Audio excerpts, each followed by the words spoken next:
Hey guys, thanks for downloading our podcast. This is the Thunk Tank podcast. If it's your first time listening, we basically, a thunk tank is a combination of a think tank with craft beer. So we try to drink enough craft beer to keep it silly, but try to get some honest, good thinking going at the same time. So if you like craft beer and you like usually interesting conversations that go off the rails and then get back on the rails and then fall off again and repeat that cycle over and over, you'll probably like this podcast. So welcome to any new listeners. This episode we had on composer Nathan Hudson. So we talked a lot about music and composing, but Nathan's also super into craft beer. In fact, he's the person that got me interested in craft beer in the first place. So we talked a lot about just a few, probably the first 45 minutes all about craft beer, and then we kind of related it to the word craft as it gets used in all sorts of creative ways and art, especially with music. He talked a lot about how different styles of music evolved and got accepted or rejected over the past 100 years. What defines what is good when it comes to beer or music or wine, anything artistic. Is it totally subjective, or are there some objective ways to measure art and things in that kind of, things we usually consider subjective, but when you're in the field, you have objective ways to measure what is good, what is bad, what is bullshit. So we talked a lot about that. Listen through. Also, he had us compose this little improv music piece around 3/4 of the way through. That was very silly. And at the very end, we also talked to him about hip-hop music a little bit. He's super into hip-hop music, and I think we'll probably just do a whole episode devoted to that in the future. So we just touched on it a little bit right at the very end. Other things. Check out our blog. We do have a blog where we write out, some more detail and longer things related to the topic we talk about. That's at thunktankpodcast at wordpress.wordpress.com. Some of them are super short, like a paragraph, and some I just, went crazy one night and wrote like 10 pages. So check that out. And lastly, thank you to our Patreon supporters. We've been building up a good supportive Patreon little by little, and that's helping us keep the podcast hosted.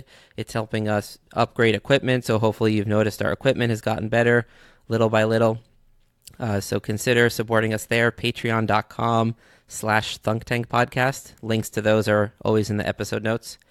And lastly, the easiest way to help us out is to give some ratings or reviews wherever you listen, and share it with people who you might think enjoy it.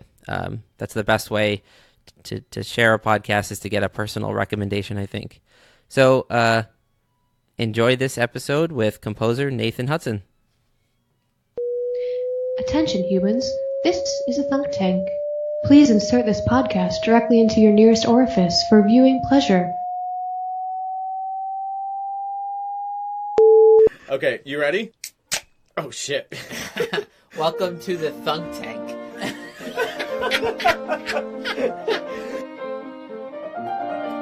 Welcome to the Thunk Tank. Oh, yeah. Yeah, there you go. Come into our Thunk Tank. Luke, don't switch to the other peanuts.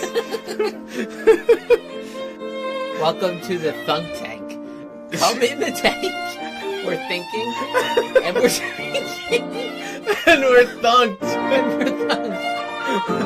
Oh my god, I'm probably more beer than man if we go far enough back at this point.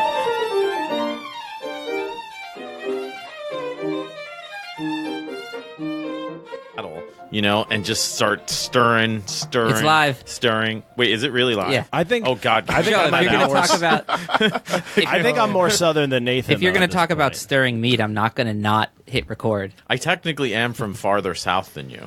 Welcome to the Thunk Tanky Wanky, my Frankie Bankies. Wow. Yeah, that was worth waiting for. Oh, God.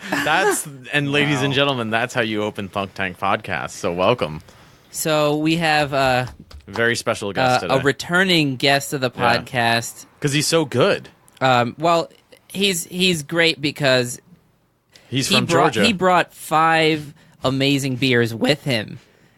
That's a Thunk Tank Podcast guest record, I think, right? Yeah. I'm taking all strikes off your record now. So, of course, I'm talking about composer, friend, craft beer, musicianosaurus Rex, Nathan Hudson.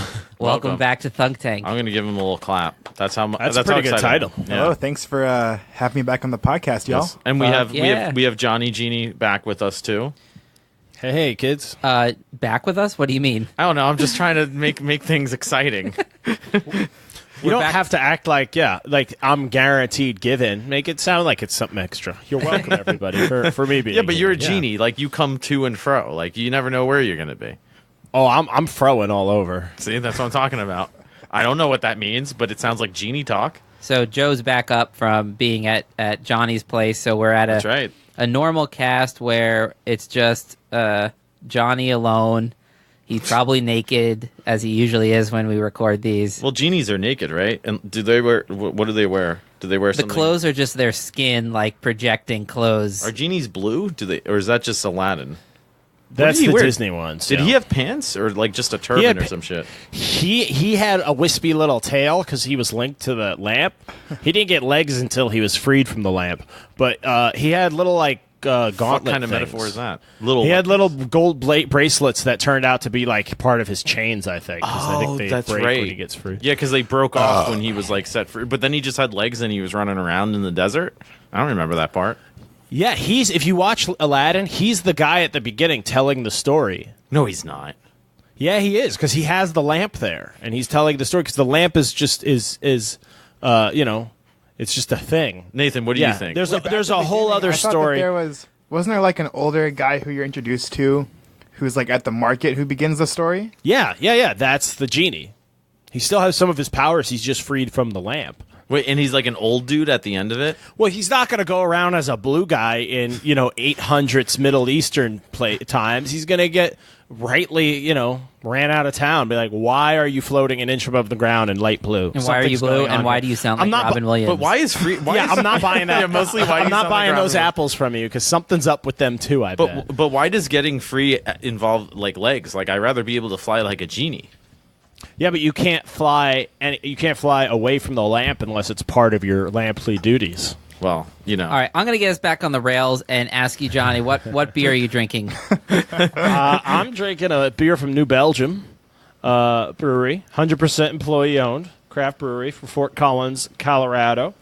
They got one in Asheville, North Carolina, too, for the East Coasters. Nice. But it's the Hemperor. It's their hops and hemp rain together at last. It's a HPA, a hemp pale ale, and they use hemp hearts with the hops. So it kind of does have a hempy music festival flavor to it. Is it still illegal to grow hemp in the United States? I think so, right? It isn't technically it is, and you could get these special things to grow it.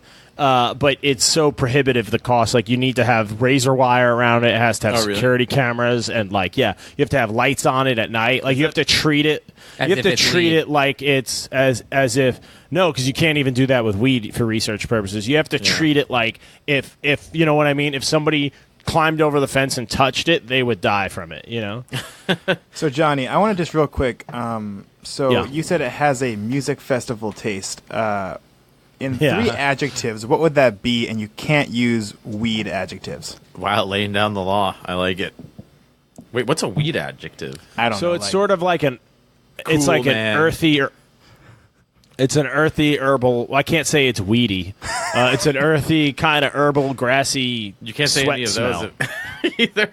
That's a hard... Well, those all pop up at music festivals. That there's some crunchy... earthy people, which is the nice way to say Yeah, it. if you've ever been to a fair. music festival, which me, Johnny, Joe, and some of the other people you've heard on this podcast probably, we were all at a fish festival for 3 days. They're going back. They're going back to Watkins Glen this year. I thought about going. Wait, but it's are you serious? too far away. Yeah.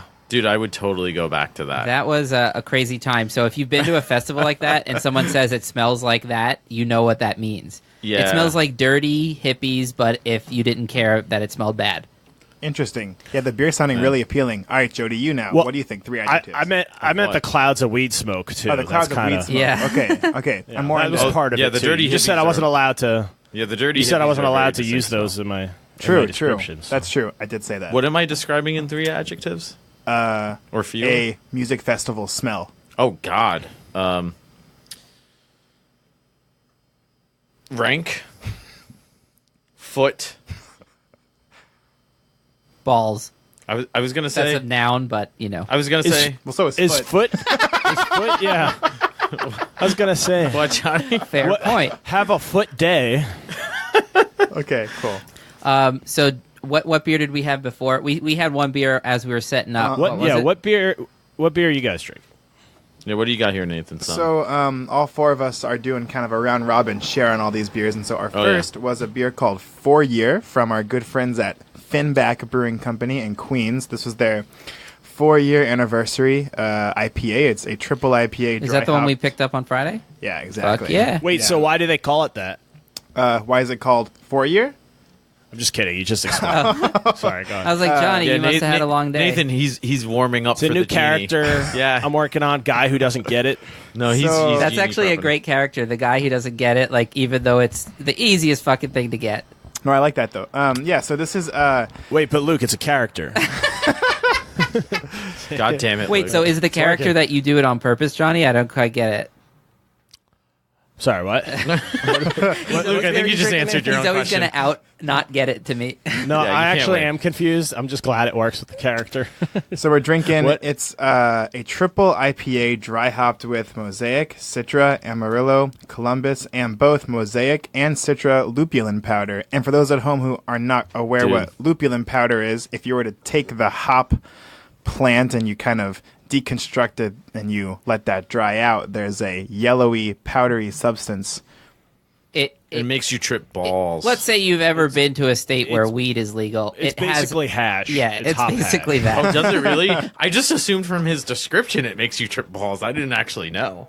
Oh, I mean, Well, I'm it's just the- saying it's the same plant powder. It's like Yeah, sure. like I didn't know. Yeah, like the That's keef at the interesting. bottom of a grinder or something like that. You know, I'm not familiar Yeah, with that it's term. basically hop keef. It's the lupulin is where all the aromatics hang out. Is inside the hop cone. Yeah. So yeah, Cool. they find a way to extract it. So Nice. you can throw a shitload into beer without any vegetable material. So you can get it a quote unquote hoppier taste, but without throwing a bunch of leaves in your beer. Basically. Right. It was hop to also an unused spell in the Harry Potter franchise, I heard. Really? Yeah, what was the full spell, Nathan? I don't know. So Nathan's like, I got nothing. Lupulus. lupulus, pass me that beer, blulus. No, it'd be lupulin glandus because it's the Lupulin lupulin glandus. I like that. So this Yeah. second beer we've just cracked. Oh, shit. We'll get to the other ones as we crack them. This is a new beer by Sand City, released on Sunday, I believe. Mm-hmm. Today's what? I don't know what day it is. It's a weekday. Tuesday. It's Tuesday. Is it really? Just God, a I few thought it days was ago. Thursday. It's Shit. called Manhands. It's a double dry hopped IPA with Nelson, Mosaic, and Comet hops. Comet hops. I've never heard of that. I've never heard of that either. Johnny, have you? Yeah, Johnny, what do you got for us? Yeah, sounds like a sea hop. Let me look it up real quick. What's a sea hop? There's a whole family of hops that Like kind of get named with C words because they're from the same like genetic strain. Oh, interesting. But they're not like sea level or like at sea level?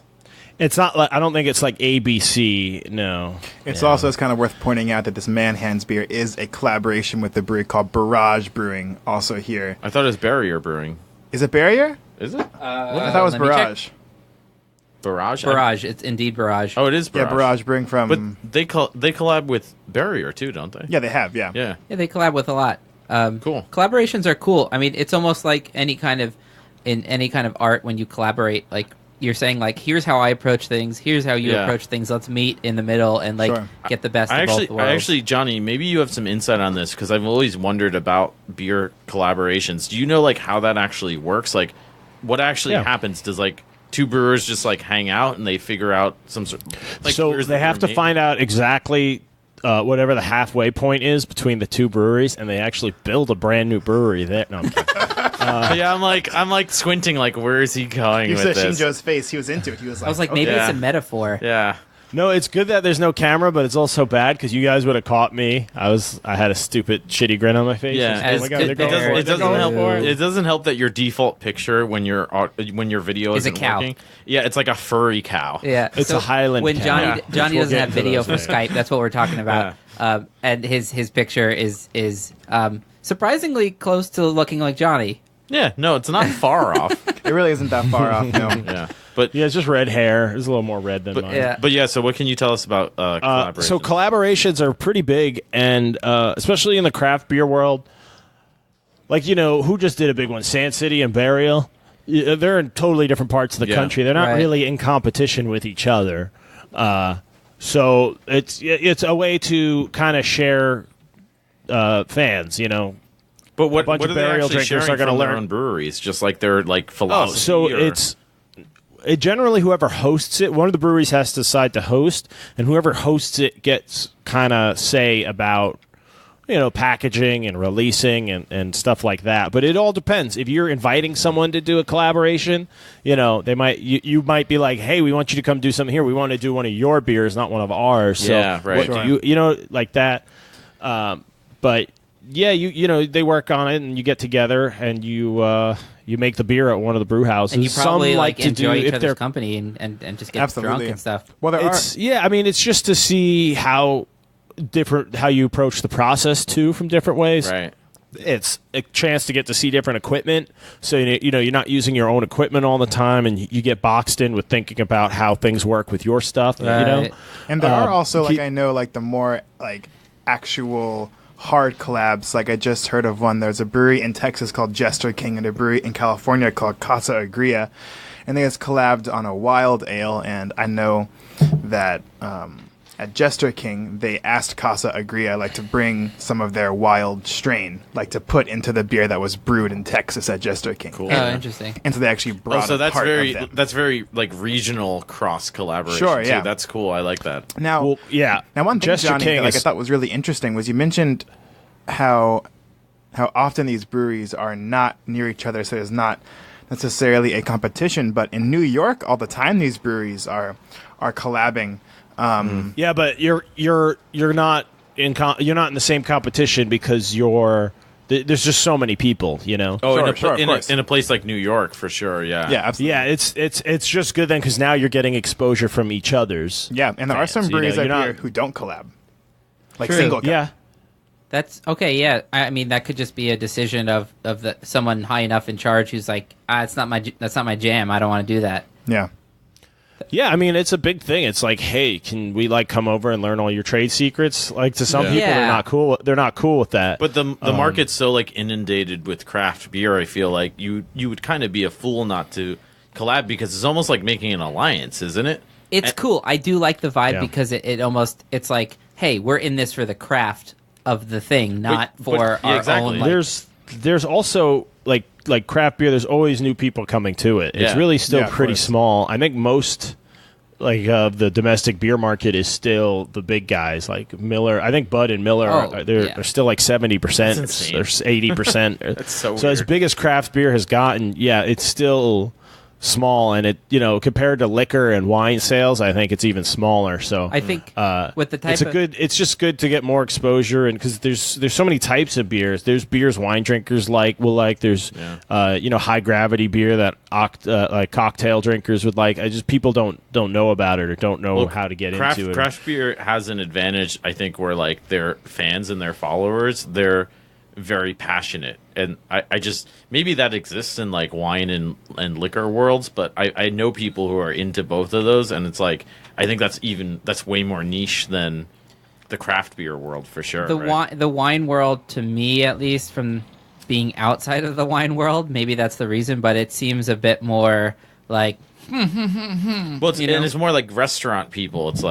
it's just I don't people know. in the It's industry. people that are just a little bit less chill about it. They're in it more for the I don't know. A lot of people go to classical music concerts, and I almost feel like they're there just to tell their friends, oh, yes, we're donors at the New York Philharmonic, and we Yeah. go to every show, and we sit in the first tier. And it's it's more for the bragging rights than but nobody goes to being a into wine it. release and waits online for Well, I do think, though, hours that- and hours. Yeah, they signed up for the release a year ago by mail or some right shit. because you know? I do there's think, 5 though, of them that- and they're rich. Yeah. that it is a geographical thing, though, because probably, if you, to some if you extent. go to Europe and these places, Right, yeah. what is grown there initially and kind of, I think, I mean, I haven't done like enough research on this like to really speak academically about it, but I believe you're over wrong. there, It's okay. It's the Thunk Tank. you know, You're like qualified. Yeah, we only Like require half research. You're good. awesome. No, but you know, the Keyword required. all the vineyards over there, that was just a natural part of the land. And over here, while we do have vineyards in this country, areas that can grow hops are much more plentiful.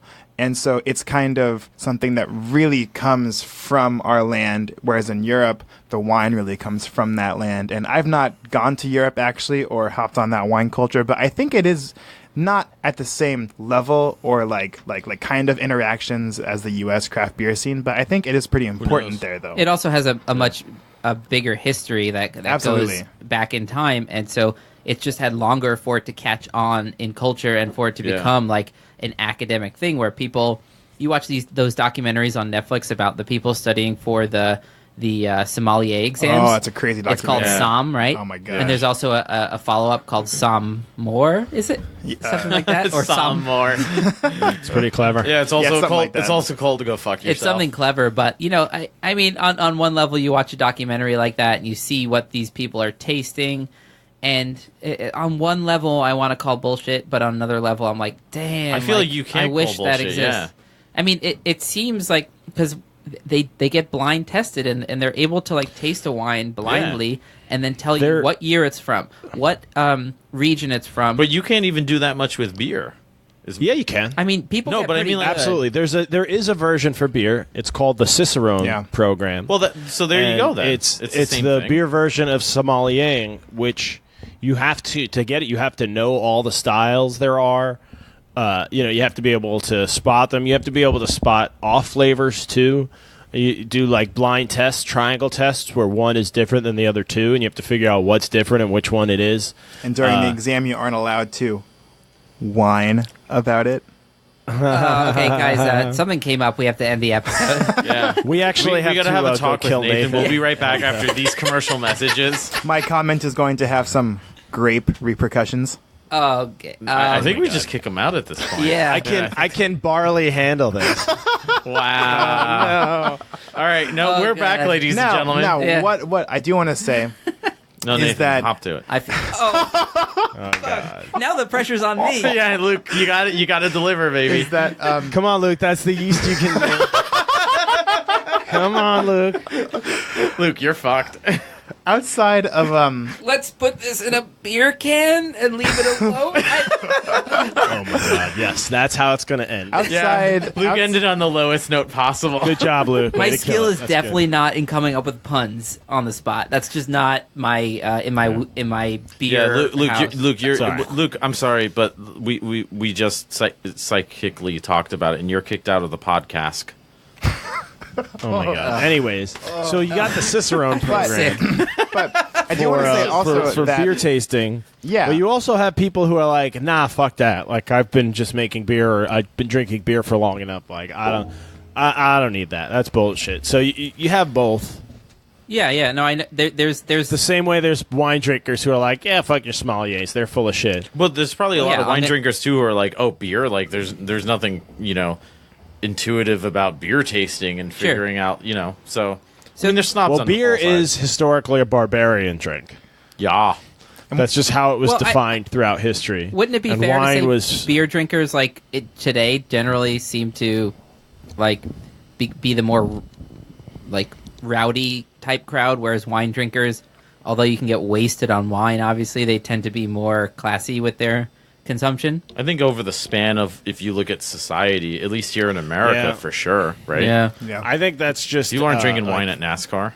That's a not thing we happening. unfortunately inherited when the French invaded the English, because it's in the language too. Because beer was for the common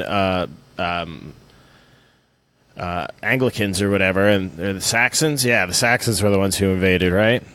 They brought those their like guys. fancy. It's in throughout English in general. Like that's why like beef is a French word because that's the prepared version of it, Oh, yeah. and cow is Oof. an English word.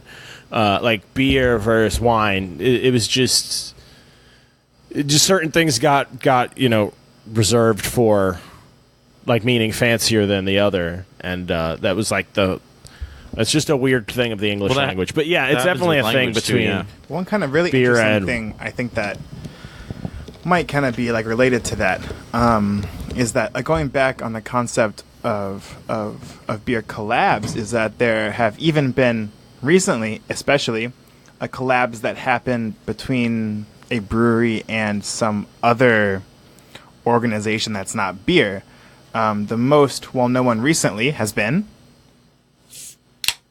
there's a brewery up here in New York called Interborough Spirits and Ales that released a beer called Stay Gold, which they kind of then co-released and they co-brewed with a bunch of other breweries across the country. And it was initially a collaboration between their brewery and the hip-hop duo Run the Jewels. And it was a collaboration. Yeah, they called it on the can a collaboration, which is really fascinating. So let me just say, I like it. What you just brought this up. Don't let me forget to ask you, Nathan, about hip hop before we end the episode, because I know you're really into hip hop. Oh, I didn't know that, but I really want to know what he thinks about hip hop. I do want to get into like music in general with Nathan, but we've been talking about craft beer for a while. I just kind of wanted to ask a wild question about craft beer, but first tell us, we just cracked a beer. What is that beer? Yeah, so we just cracked a beer here called Padaman, which is also from our friends at Finback, not a sponsor yet. Like, share, and subscribe. And this is... you got the job, Nathan. Yeah. Thank you. And this is a peach guava milkshake IPA, and it is a collaboration with Commonwealth Brewery. And this beer, so it's a milkshake IPA, which has been a style of beer that's kind of exploded in the last probably 2 or 3 years. That was kind of spearheaded by a brewery called Tired Hands out of Philadelphia, where the initial idea was that brewery, Tired Hands, actually collabed with a brewery called Omnipolo. And that's why you collab. And they released a beer called Double a Vanilla Milkshake IPA, I believe was the first one. And basically, it's just an IPA with a shit ton of lactose, which is a pretty a common ingredient now in a lot of beers, like lactose and lactose sugar, but also just a bunch of other adjuncts. And adjuncts for non-craft beer people are just, when you add something that isn't a standard ingredient to beer into it, like you add a bunch of vanilla to give it vanilla flavor, or coconut. Yeah, I think it's anything that's technically like non-malt. Oh, okay. Oh, interesting. So it can be fermentable and like non-fermentable. Lactose is a sugar that's not fermentable, and it gives it a nice creamy taste. So that's a good one to add because you don't have to worry about the yeast eating it up. Whereas honey is like 95%, 96% fermentable. So when you try to add honey to a beer, it just kind of dries it out. It doesn't really, the honey flavor doesn't make it to the finished product. Fermentable, by the way, for non-chemistry, remembering high school. I said that sentence out of order, but I was gonna say, but isn't this you who you're describing? No, I remember a lot of chemistry, but when I don't. Okay. When we talk about fermentation, right? It's the eating of sugar that leaves a byproduct of the alcohol. That's how things become alcoholic. Yeah. So yeast basically breathes oxygen in and eats sugar coming in, and then it breathes out CO2 and shits out alcohol. So it's the best case scenario for global warming. Exactly. So this beer is really delicious, and it's very fantastic. It's not a style that I think I would naturally gravitate toward. Yeah, but in this one, it's very delicate. Yeah, because we've had some before that you haven't really been a fan of. Yeah, I've just kind of thought there's a beer from Aslan that we had out of DC that you were not a huge fan of. That beer. Do you remember the name? Johann Needs a Bigger Brot. Johann Needs a Bigger Brot. So is there an acronym for that? That beer for me was just too sweet. Not going to happen. It almost tasted like I was having ice cream mixed into beer kind of thing, Anyways, this is super delicate. Really dig it. It's really great. We had it on tap on Friday, and now we're having it here. It's pretty good. So isn't it basically just part of the? Would you say it falls under the whole umbrella of the New England style? The hazy IPA? No. Well, the haze... No? Definitely not. Well, the haze... I mean, it definitely is a hazy beer. It is a hazy beer. But I think that the concept of a milkshake IPA...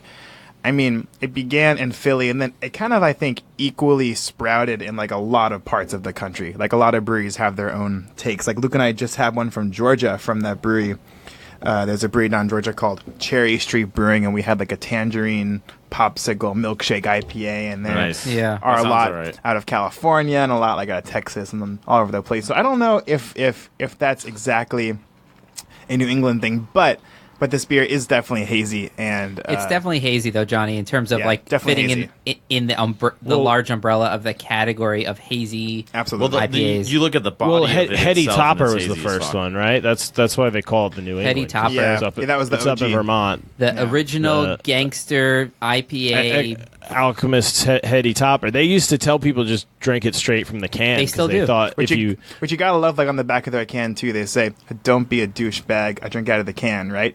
Is that what it says? Or recycle this can? Yeah, something like that. You know why they said that? Because they knew if you poured it out, you would look at it and go, "Ooh, this beer went bad," and it would affect your. You know what I mean? Yeah. You drinking it. But if you just drank it straight from the can, you'd be like, "Wow, this is so hoppy and wonderful." Yeah, and that I think now we understand. Like if you see when you pour a lot of these craft beer IPAs, you see so much like shit floating around in it, right? Oh, which, by the way, is one of the reasons unfiltered, they age so fast because, like, like when you make a French press coffee, that's why there's so you much cold stuff in there filter still beer. extracting in that water that's why you have to pour it out of the French press and drink it relatively quickly. Well, it's crazy because the more I drink, too, especially like these really hazy IPAs, I'll notice it's like there's a shelf life and it changes drastically. Yeah, and sometimes at it a gets certain better. point.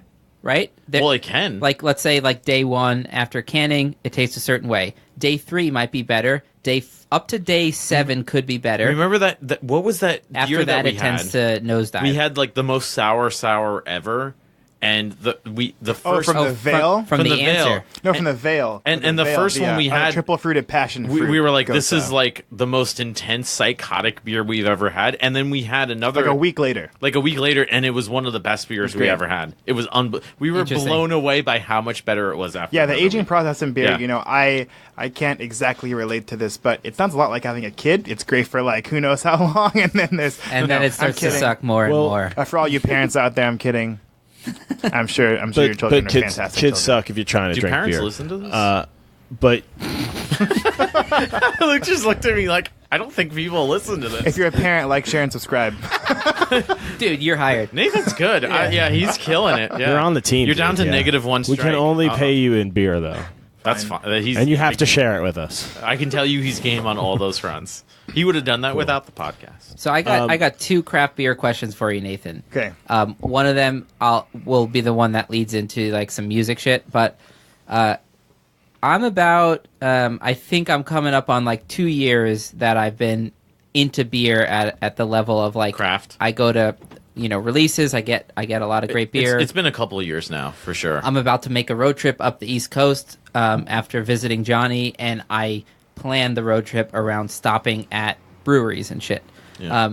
So you got me into beer. Like, let's say for the person who they like beer, but they're like, give me a break. Like, I'm buying like whatever's at Stop and Shop on sale. Give the sales pitch for craft beer from like, whatever perspective you want. Sure. So I think that, and He's like, sure. I'm like ready for that question. He's like, I've been thinking about it for weeks. He's been stewing. Well, so this could actually also lead into a discussion on music, but I think that I know that's what I just said. I thought you had 2 questions. You did say you had 2 questions. The second one would be like, and how does that relate to music? Oh, okay. I didn't. Wow. Okay. Yeah. So I think that like That's for very me, interesting, Nathan. And how does that relate to music?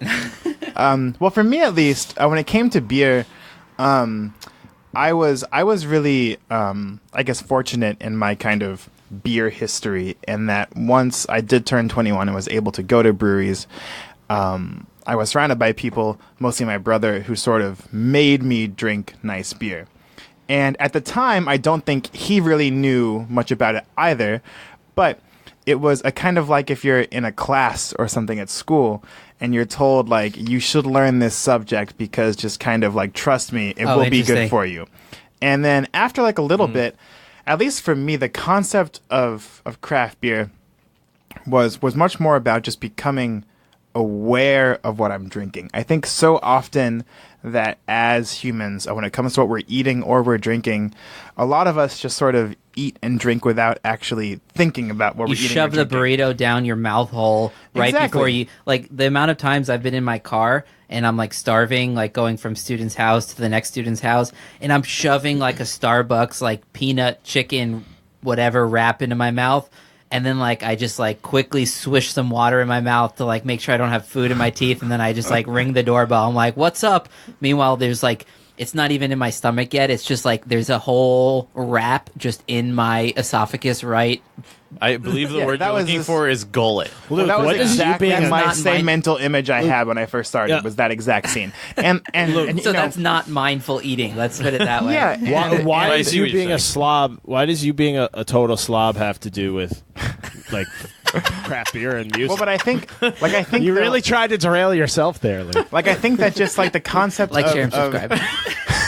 of being aware of the product, and being able to acknowledge that somebody put time into it. So I'm a doctoral student here at Stony Brook. Oh, by the way, recently composition. ABD, which means all but dissertation. Yes. You passed your oral exams. He did his you. pectoris maximus. That's right. And he passed it. That's basically where like the faculty just grill you with as many questions as they can.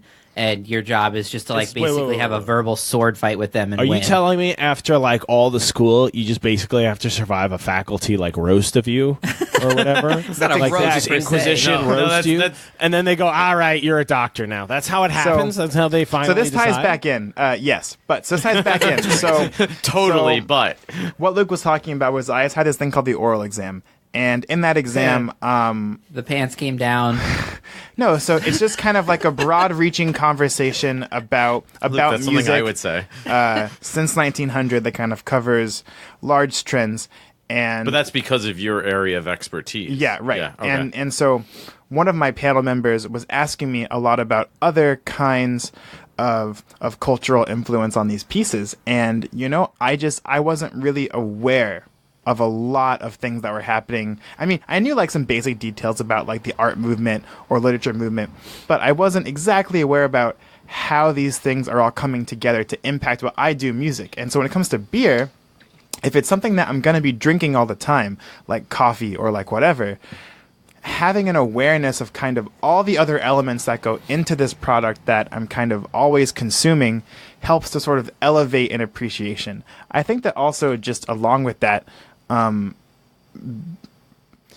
concept of craft beer has exploded into the point where in a city you might have 6 or 7 different breweries that all sort of occupy different parts of that city.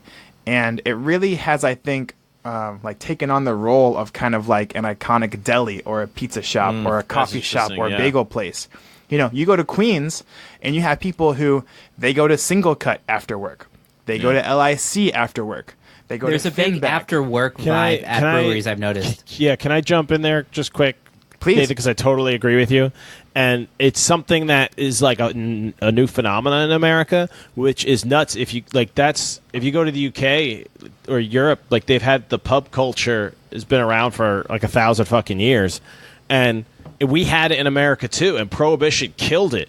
And it killed, like, there was more to it than just going in and getting a beer and then drinking it and getting hammered. Like, there was a whole, like, the idea of a public house, and, like, that's how a lot of you go to craft breweries and tasting rooms, which I work at a couple. That's how they are. There's family events and game nights and all sorts of, like, it's a whole community thing. They'll have bands play, like, absolutely.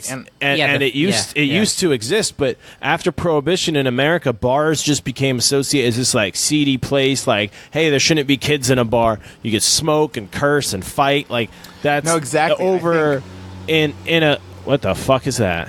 Oh, is it? We got the windows open. Yeah, we're airing out the studio. In a country with an established pub culture, it's not that all of them are like that. You have some bars like that. You have some that are family ones, and it's great that it's found a way to come back thanks to beer. But I purposely also sincerely believe that civilization and the idea of settling down and us giving up at least some of our nomadicism, was because we figured out how to make beer. And like absolutely, communal drinking as a people is as old as domesticated dogs or cities or I think there's something beautiful about it for sure. Yes. Like when it's done when it's not like people just getting wasted to forget about their problems in life, but it's like truly like combining. But you have room for that too. There's I room think what for you bring that up too. though, like Johnny, is extremely important in craft beer. Is the concept of place in craft beer, because you will probably never go to drink at the PBR brewery. You will probably never go to drink where they go brew, like Miller High Life or something. But, hey man, you know what though? Those tasting rooms are actually really cool. No, like I've heard that for sure. The people that live nearby or work there go and they're like, hey, this is a cool place, But go ahead. Absolutely. Yeah, for sure. But I think that, like in general, though, most people don't kind of have that beer be a part of a place, and I think that in craft beer, okay, I see. Like because all of them really have extremely active taproom cultures, that it kind of begins to associate the craft beer with a sense of really strong community, not just at like a barbecue with your family, but also with the people who are brewing the beer with you in the space, and that's really important. And they tend to hang out. Like I've noticed at a lot of breweries that the especially at Sand City, if you go hang out there, like the brewers are like back there working, and they often put clear windows to like make a view that you can see them working, and then they'll kind of walk up and like get like a little something on tap and just be like, what's up? And it's like, yo, like I've never had like a bad association just meeting a random brewer at a place like Sand City. They're usually like so happy to see people enjoying the thing they put so much time into, which I think is part of the craft. vibe of why it's so popular, because it's like there's a genuineness to it. Like a lot of like I'm sure there's there's assholes in brewing, but there's assholes in everything. Yeah, there's assholes. Exactly. Unfortunate fact of life is that you get any movement to be big enough, the assholes will find it. But brewers, I haven't, like everyone I've met, I've been like, oh, this person's like, they might be weird, but so am I. And they're really cool.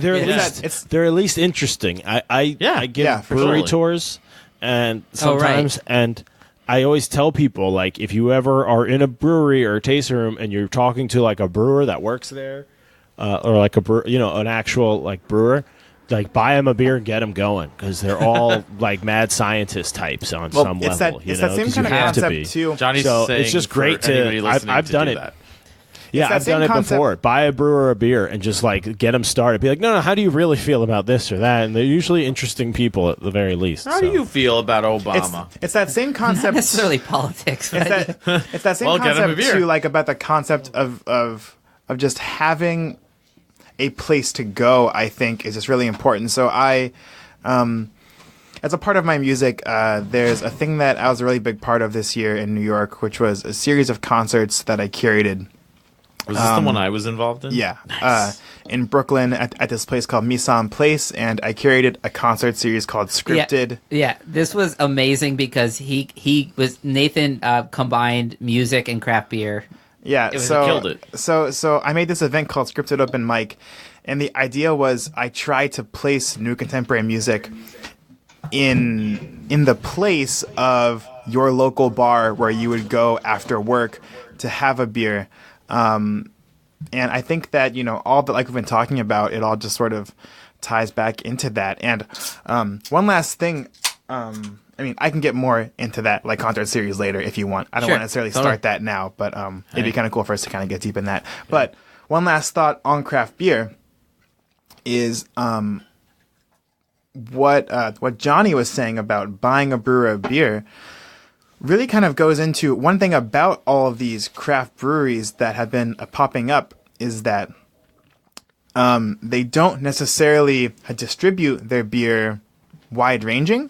And so Joe, who lives near, single cup brewing, might get a beer that I, who live near other half brewing, am not able to get. Yeah. Instant Joe says, Nathan, let's get together and let's share these beers. And that's something that I think is much rare. I would probably not be like, Joe, I just got this killing 6-pack of Yingling. Like, bring a Coors Light. I didn't tell you. I got 4 PBRs in my fridge. I'll trade you. But I do want to clarify something. Like, no, though. It's cool. I have a Stop and Shop near me too. Like, it's I do want to clarify something though. I think that all of us here would, gladly crush a Yingling.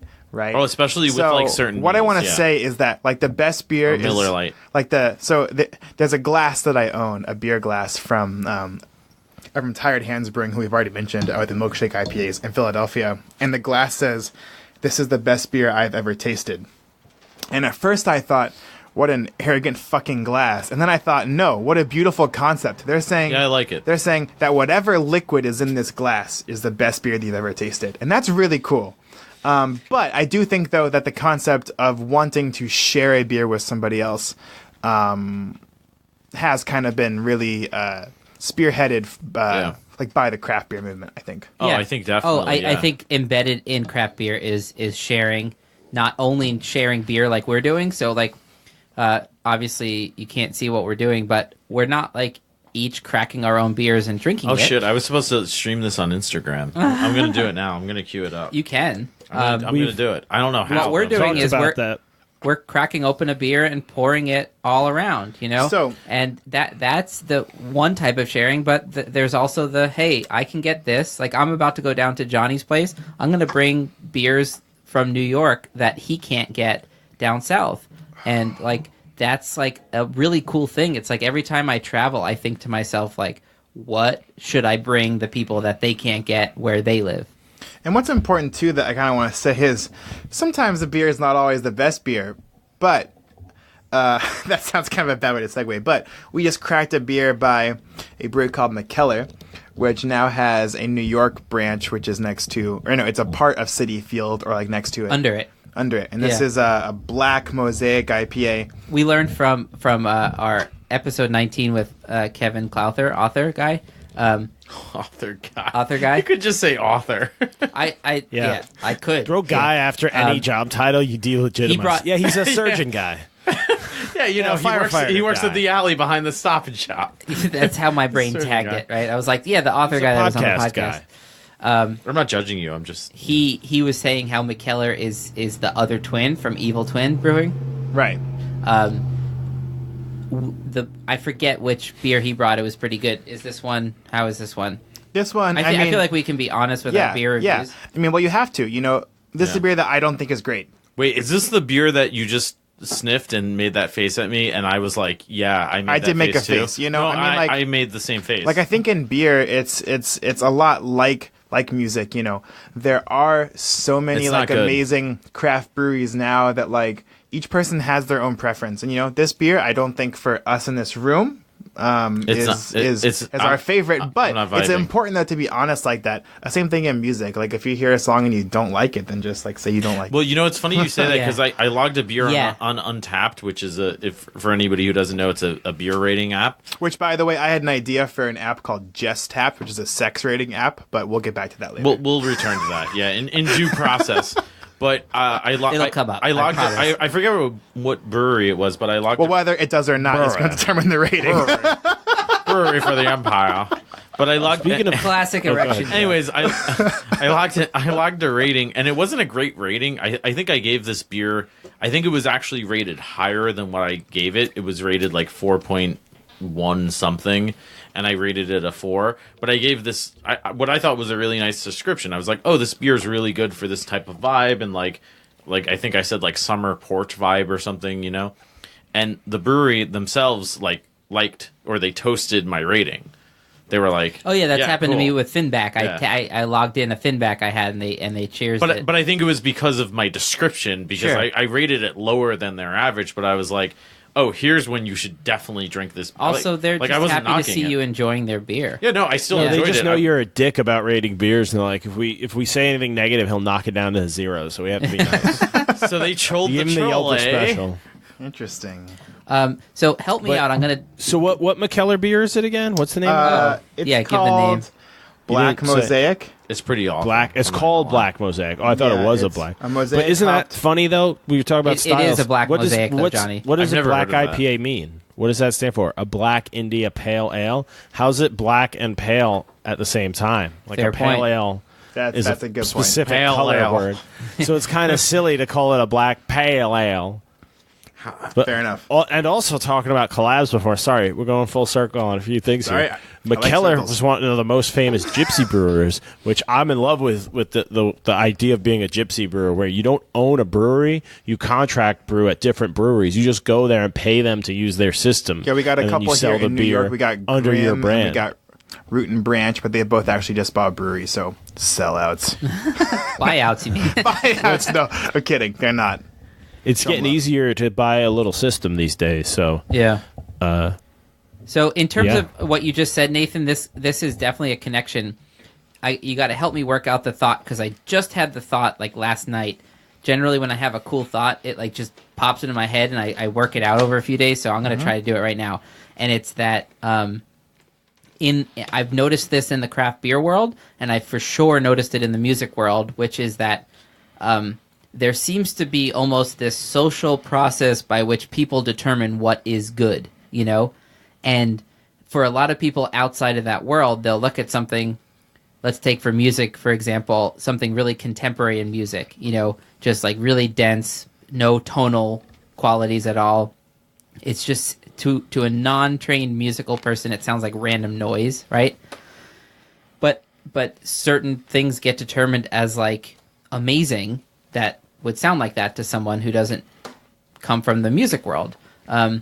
It's just like it's a weird process where people will almost, like you just said basically before, have the courage to say when you don't like something. And Yeah. I've noticed that, like, if I give you a Julius, and the backdrop to Which that is is a beer from Treehouse. it's in known as one of the best Massachusetts. IPAs. Like it's Killing. it's just so uniquely killing. If I give you a Julius and you've never had a Julius before, and you really don't like it, are you going to succumb to like the social pressure and just say "killing, dude"? Or are you going to be like, actually, this is not that great? Why do you become a California surfer douche when you say that? So Righteous. So Yeah, that's there's a really lot of good interest- breweries in California full of surfer dudes. That's Yeah, true. that's why I said yeah. Which, by the way, I'll be in California on June 9th. So if anybody listening has any recommendations, if you like, comment, and subscribe, then just comment the places I should go. Can we hire you? We need a social media. We need Anyways, a PR guy for sure. But no, that's a really fascinating question. So I kind of want to unpack that a little bit. Like, what determines what's, you know, Yeah. I know you would understand it because, Yeah, no, I get you. Yeah. I get you. So let's kind of focus on music really quick initially. yeah. So what is considered successful music is all about the context and the time that music is existing.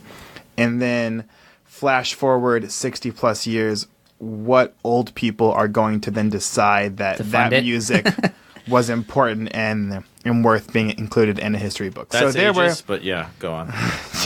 fair enough, but that's fine. So For there example, Bach was not Yeah, very I was popular gonna say, until Bach was not popular. 1829, right? right, yeah, because Wow, Mendelssohn. that's the nerdiest thing I've ever heard. The famous Well, no, like St. Fe- Matthew's Passion Yeah, performance by Mendelssohn. Felix. Yeah, Mendelssohn was a composer who kind of helped sort of get Bach back in the public sphere, And now Bach is a dinner table name composer that absolutely, that if he's you- one of the few. And When there was the were last time you Beethoven, talked about Mozart. Bach at the dinner table? probably last night. To be by honest. dinner table name, I just mean that, like, in a random conversation, you're like, name 3 classical composers.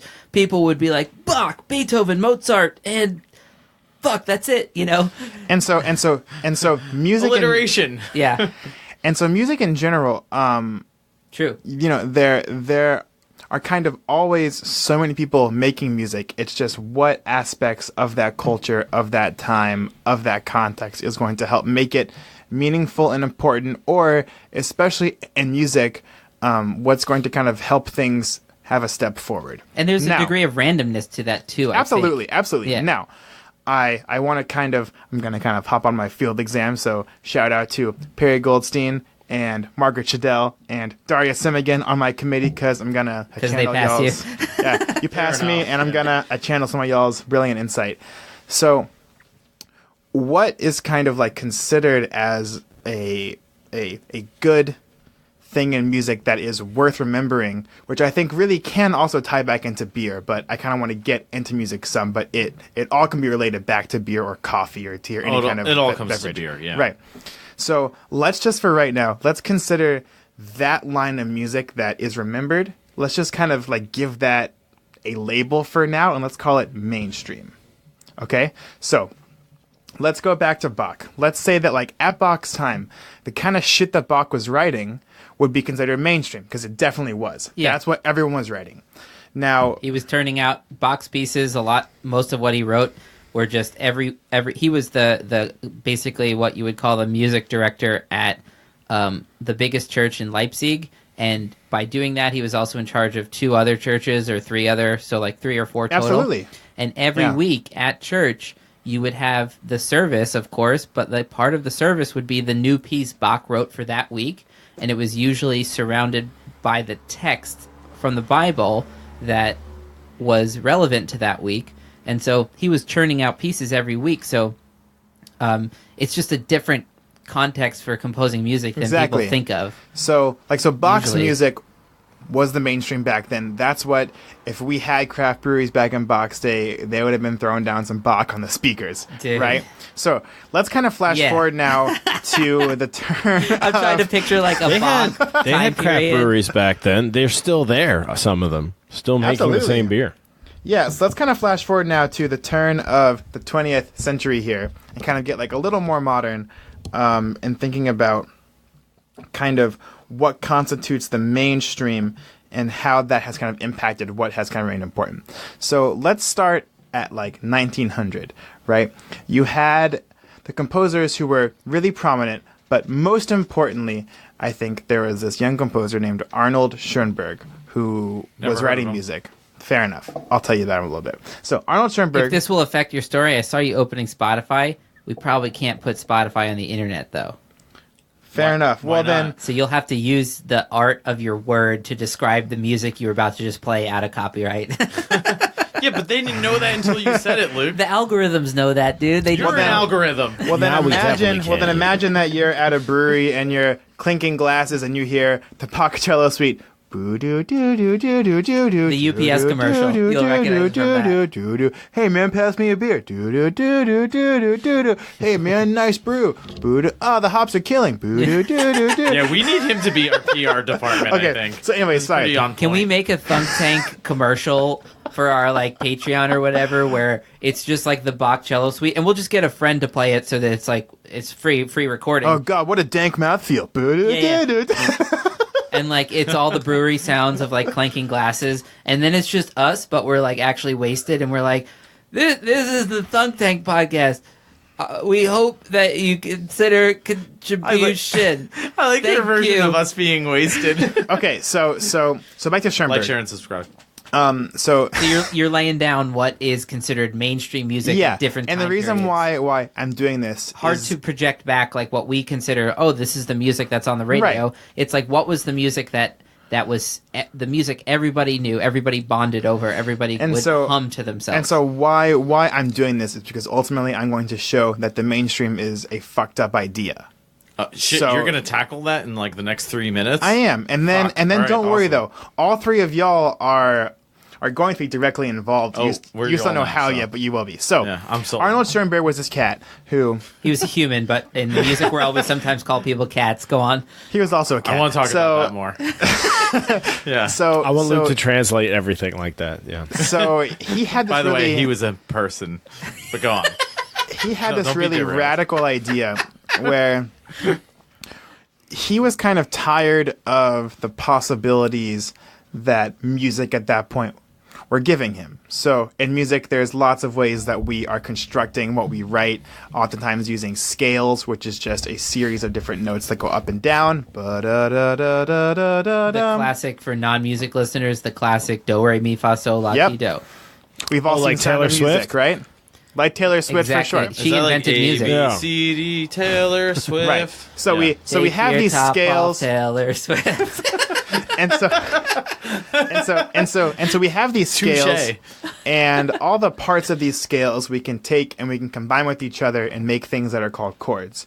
Now, when Arnold Schoenberg was kind of really sort of developing as a mature composer, what was sort of expected at that time was to have these parts of these scales or these notes, these pitches, be combined in ways that were what we would call as tonal music. So they would sort of have a center they would kind of go for.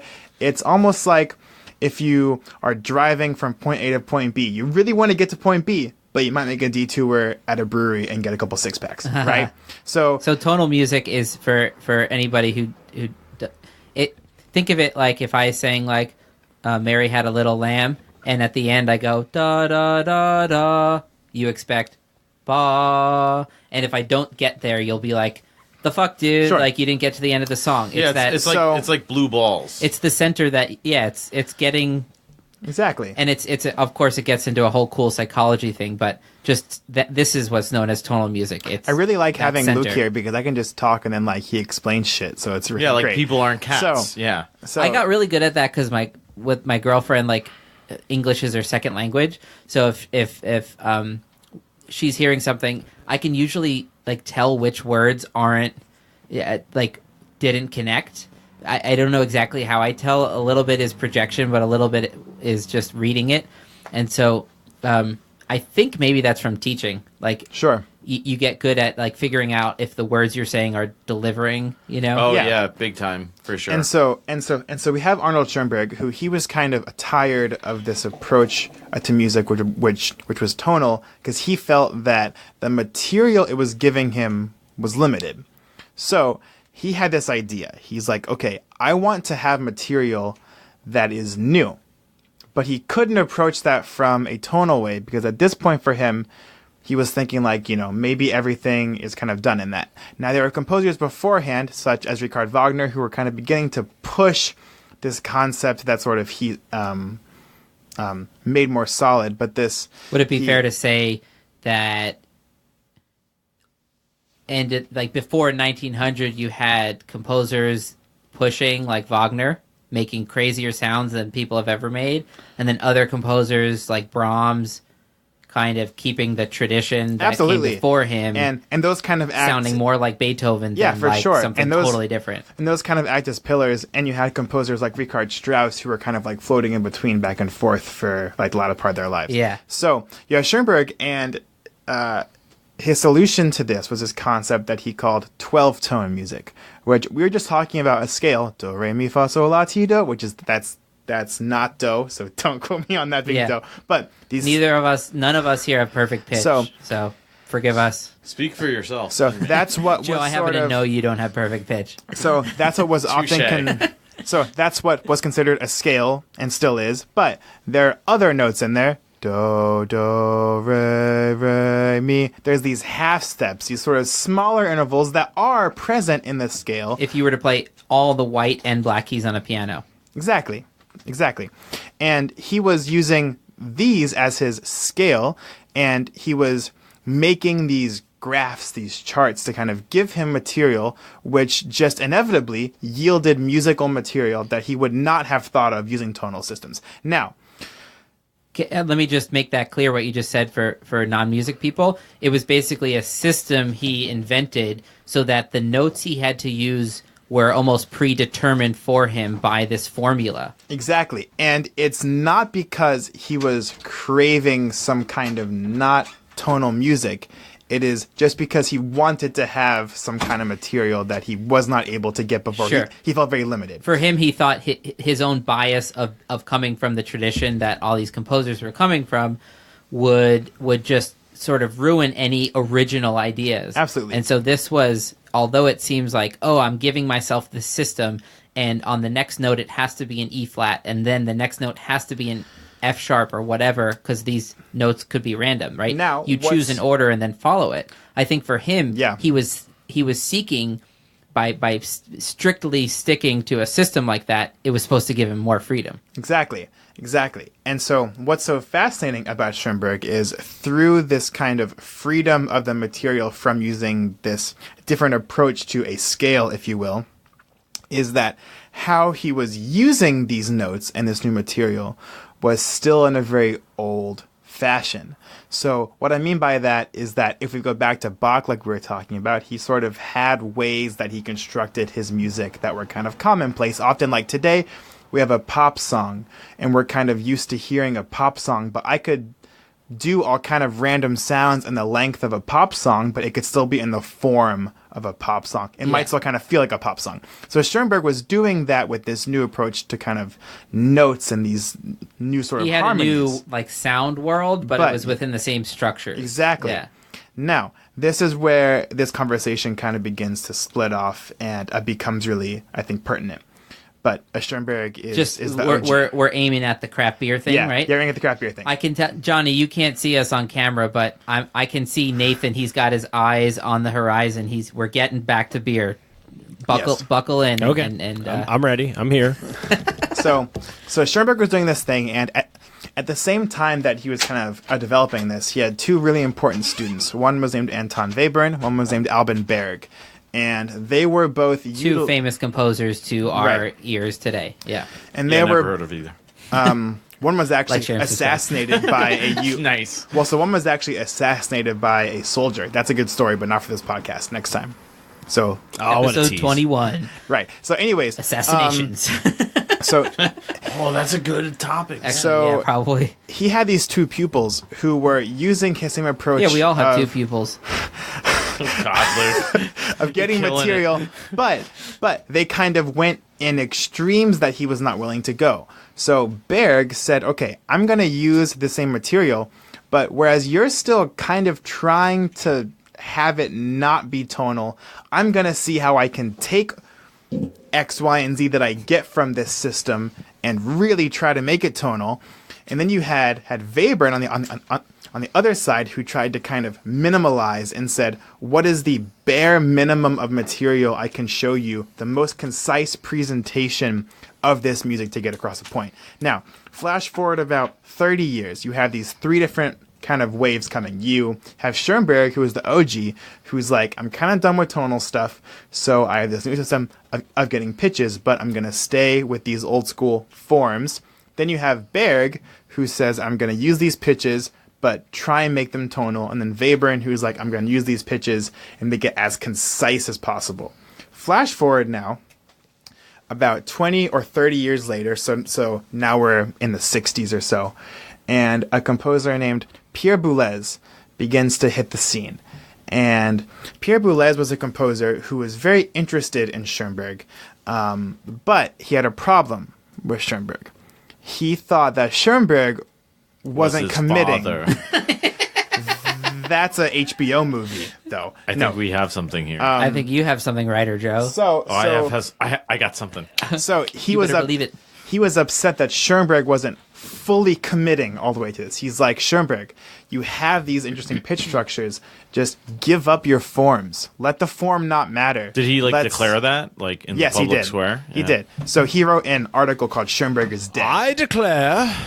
So he wrote an article called Schoenberg is Dead, where basically he was like, this dude was important, but he didn't go far enough, so let's do it. So then let's kill him. I'm going to do it.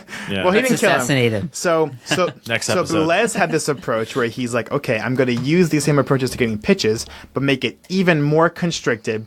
And now I'm going to also throw away these old school forms, and I'm going to also begin to control things like, how long are these notes lasting? How loud are you going to hear them? Time and space type shit. Actually, exactly. Time and space type shit. So he kind of began. So he kind of began this sort of, you were going, but not quite far enough. Yeah, he didn't have synthesizers. Then and shit. Flash forward into like the mid to late 70s. You had a composer named George Rochberg, who is an great guy, American composer. Oh yeah, super chill. Loved him when I never met him. So George Rochberg. He began his career as a composer who was influenced by Boulez. He was kind of writing this really what we call serial music, just kind of having control of all elements. It's that same thing Schoenberg originally was trying to do, but to an even tighter degree. It's like it's like a system that gives you what you're going to compose. And would you say this general trying to get design a system that will tell you what music to write down? Was that a way to just get rid of the bias of following in the tradition of so much music before you that How Absolutely. could you not just write For sure. something that's in the form of Beethoven, since he perfected like by being Beethoven? Yeah, for sure. And so then you Interesting though, like to think about like the difference between art and just like computer generated art. You know, like that's a a whole thing other now. thing. You know, but I'm saying it's like it's touching on that too. And so then you have Rockberg, who began as kind of like following in Blues' footsteps, but then had this big change in his musical style, where he began trying to combine what Boulez was doing with music of the past, going way back to like Bach and Beethoven, even like before Schoenberg. He was going way back and trying to begin to draw a line between them. This was a concept that he developed called ars combinatoria, where he was trying to make a connection between old and new music and show how they're not different, but all part of kind of the same, musical time continuum. And this is most evident in a piece he wrote in 1978, his String Quartet number 6. And in this piece, there are 5 movements, so 5 little pieces of music, and each one alternates between being highly serial and being just unbelievably lush and tonal. And so like a lush, meaning like picture the most beautiful, slow, classical piece you've heard, that sort of beautiful string playing, and then to contrast to that, these serial type pieces end up sounding like, if you could use the analogy to visual art, they sort of sound like those very contemporary looking art pieces where you would swear somebody just threw a bucket of paint onto the canvas type of thing, you know? Sure. I paid $1 million. And so Yeah. and so for Sometimes. Rockberg, this was extremely important. And so his kind of use of this, which sort of now has been labeled as what's called postmodern, but I don't want to get into that much more than just saying that, as like people call it, is that it's kind of finding a harmony between the two, which kind of that change in sort of like the mid 70s, early 80s kind of began just this extremely wide branch of this kind of classical art music and what was considered the mainstream. And so that kind of led into, now you have this sort of living dialectic between very, strict serial pieces still to this day, mixed with folk music, mixed with pop music. Now, that's just one trunk of this tree, which is where this kind of draws into beer. Wait, trees can have multiple trunks? Oh yeah. Dude, Oh, So, what I just God, that got what I was just outlining in music, you can draw a complete parallel with beer if you say that. Yeah. But let me just say, like, what he just outlined in music, you could roughly outline in art. Sorry, any artists who will just be like, you're a fucking idiot, Luke. But my guess is you could probably outline that in art, seeing how art was at one point, accurate depictions of what humans look like. And once we could take photographs of people, like portraits even became like these emotional visual washes of expressing not just the accuracy of a picture of something. This is the picture of a beach that I painted, but the way you feel looking at it. Take like Starry Night. That's not what a Starry Night looks like, but that's how it felt, Absolutely. And what I want to... And then eventually that leads to just like super contemporary art where you don't even see, like, sometimes the point is that you can't figure out a pattern of like, that's the shape of a human. You're like, is that the shape of a human? Oh wait, that could just be a bunch of random shapes. Maybe my brain is placing that pattern there. And then you're like, oh shit, that's the point of the fucking art, is that our brains put patterns on things and then judge it, Wait, and now what I want to say, does this have to do with beer?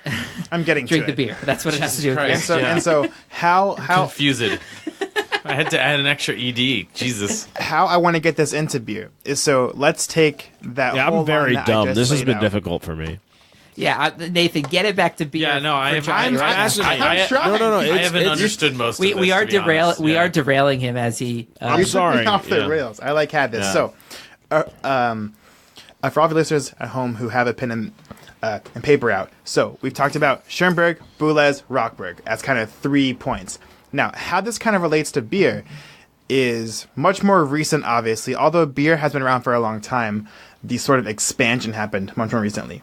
you have people who were just brewing beer for a very long time, and it was just beer, and it was a thing that existed. Then, in the early 90s, mid-90s, you had some breweries who were kind of like, okay, how can we kind of just take this beer and just make it a little more? Just do something else to it. A little better. Exactly. Yeah. The same thing happened in coffee. You had Starbucks who kind of came in and seen and was like, how can it be a little bit better, right? So, in beer... Yeah, it's funny how Starbucks is now known as like a little shittier. Yeah. But they were the first wave of specialty coffee. Yeah. And so these things tend to come in waves, and like in the coffee world, I don't know about the beer world, but I know in the coffee world they call it waves. Like specialty coffee, like wave 1 was like Starbucks and Pete's and things like that. In the beer world in America, Prohibition destroyed our beer culture, and it took until the 90s to get any of it started again. It was just pale, tasteless. It was a race to the bottom of like lack of flavor and calories. Yeah, it ruins things. It takes so long to like recover the momentum in a culture to well, it destroys an entire culture. That's it's not those styles are gone, like Kentucky Common and steam beers, like those. It's not the ones that are made now aren't the same. Like they're gone. Well, that's a throwback to our Kurt Vonnegut episode that came up where his grandfather was a brewer, and like he mentions it in a couple of his books how like his grandpa owned a brewery, and then like he says like, yep, nobody in my family knows how to brew anymore. Because it was closed down with Prohibition. It was just gone. Yeah. Right. And so I don't want to kind of like force a talk, but I do want to kind of finish the point. No, so I want to... It does connect. Because like it's been like a lot of music talk. I want to force you to connect it. Yeah, force your point. It does matter. Yeah. So then in around the early to mid part of the beginning of 2000s, right, you had brewers who said, okay, so now we kind of have beer and we have beer that's trying a little bit harder. So kind of like Rockberg and like Boulez at the same time, they're saying, how can we both find extremes in this, but also have it live harmoniously with this older style of music, which in beer, right, all these styles of beer, for the most part, are pretty old, except for things like we were drinking now, like the Milkshake IPA. Sure. Which, how that kind of all comes back to music is, so what I laid out from Schoenberg up to Boulez and to Rockberg is a single path on this trunk. Why talking about a mainstream in music and sort of what ends up being important is so unbelievably hard to do accurately is that at the same time that you had Schoenberg, who was writing all of these things, you also had Duke Ellington, who just recorded his Black and Tan Fantasy with his jazz orchestra. Sure. You also had Aaron Copland, who just wrote his famous Appalachian Spring. You have this whole other kind of music, multiple kinds of them that are all developing tangentially. And how I relate that back to beer, because I think it's meaningful, is those, I think, throughout the early 90s up to now, are kind of what became the homebrewers in this concept, who sort of began pushing their own personal experiments that kind of were crafting a beverage for people in a place. You might say less risky situations where you can really push the boundaries of something. If you're a famous musician who's hired at some opera house, right? Like you're more likely to produce what is expected of you than if you've got nothing on the line. Sure. Yeah. And so, no. Yeah, I mean, exactly. And so all that is just to kind of say that... You're good. Oh, nice. Thank you. Had a little chord trouble there. All that is just to say that music and thinking about a mainstream is extremely difficult because it has to be related to what's happening at the same time. And I could lecture anyone for hours about a single thread, but it's really a whole scarf that's kind of going up, right? And the same thing in beer, I think, is applicable. They're always looking forward, using the past, synthesizing to then react to what's happening around them.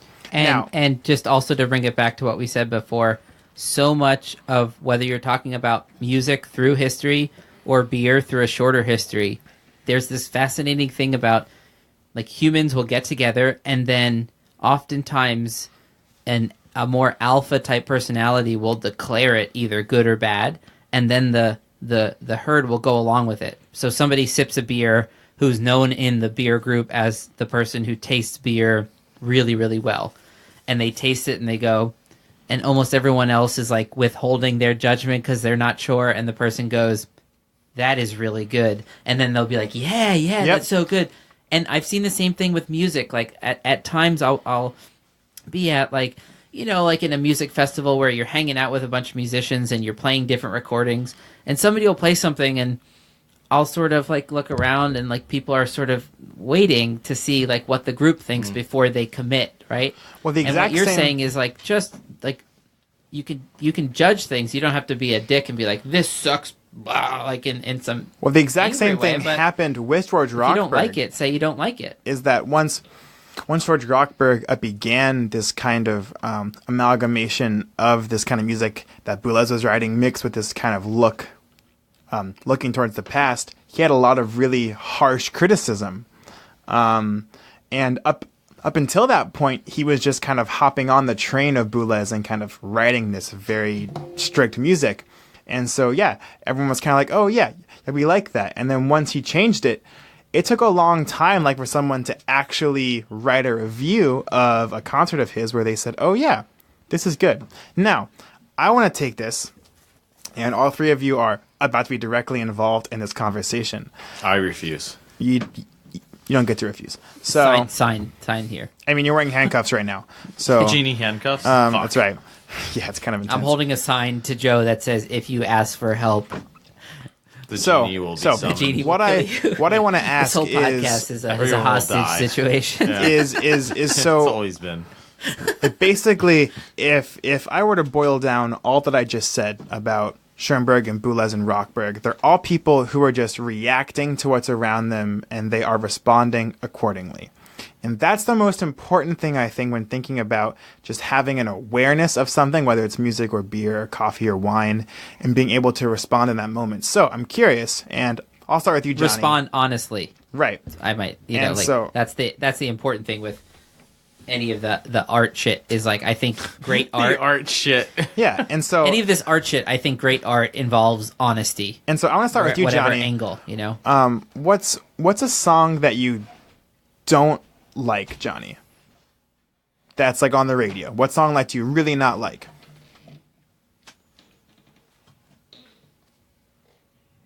I think he went to take a shit. Hey guys, I'm back. No, I had to grab a beer. Sorry. I nailed it. Ask Johnny, then Joe. I do have to excuse myself to pee. Fair enough. You could have just left and not said anything. So, Luke. Johnny. Yeah, like I did. What I missed? what's a Sorry, song I you- peed and grabbed a beer. So what's a song that you don't like? A song That I you've heard don't- like on the radio or whenever. Just what song do you hear like, oh, I hate that fucking song? Oh, it's only because it's more songs I have to hear over and over. All the songs I hate. I agree. Okay, 'Cause I okay. get sick of them. Yeah, fair enough. And Like, I don't what's know. an example? I don't know the name of the song, but the one line they go, "I jump into the water." They keep saying that over and over. It's Okay. horrible. That sounds annoying. So I can't think of the name of it, but I don't know what most of the song that words. is, but what about that song makes it unappealing to you? It's I think you just said 'cause it. I've heard it so many times. You just said it, right? Now, so let's kind of get deep on that. Why does that bother you? Just hearing something over and over. What if it was like an amazing song? Would you still have the same kind of reaction if you had to hear it all the time? I think I would, but I might have a different threshold for it. Sure. So then what about this song makes it hard to hear over and over? It's a little whiny. I Okay. get sick of that, yeah. I think it's because I have to do the same repetitive task a lot throughout my day, so when I have the same repetitive music, it's like, ugh. You know, it makes Absolutely. But that comes down to like relatability. you hate it. Makes too, you fucking because there's hate some- it. Absolutely. No, that's you're so actually- important. You're actually like tripping me out right now because like as soon as you said all of that, it started to make me think about as a writer like repetition in writing, because that's something that is obviously, I mean, you hear about that in all sorts of different types of writing, whether it's poetry or prose, but yeah, you can use repetition as a literary tool, as a device. Yep. But when I read a student paper, because I teach college writing, there's repetition that's not good because a student just doesn't know like what better words to choose, right? and they use lazy words, or they use the same words, or it's like it doesn't mean as much as that they exactly think it does, right? And now, Johnny, and so now, what's a song that you really like?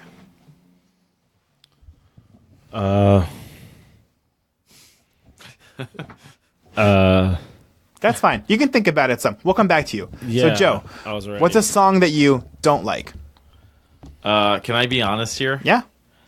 Anything I've ever heard by Bruce Springsteen ever. Okay. And why? It's just not good.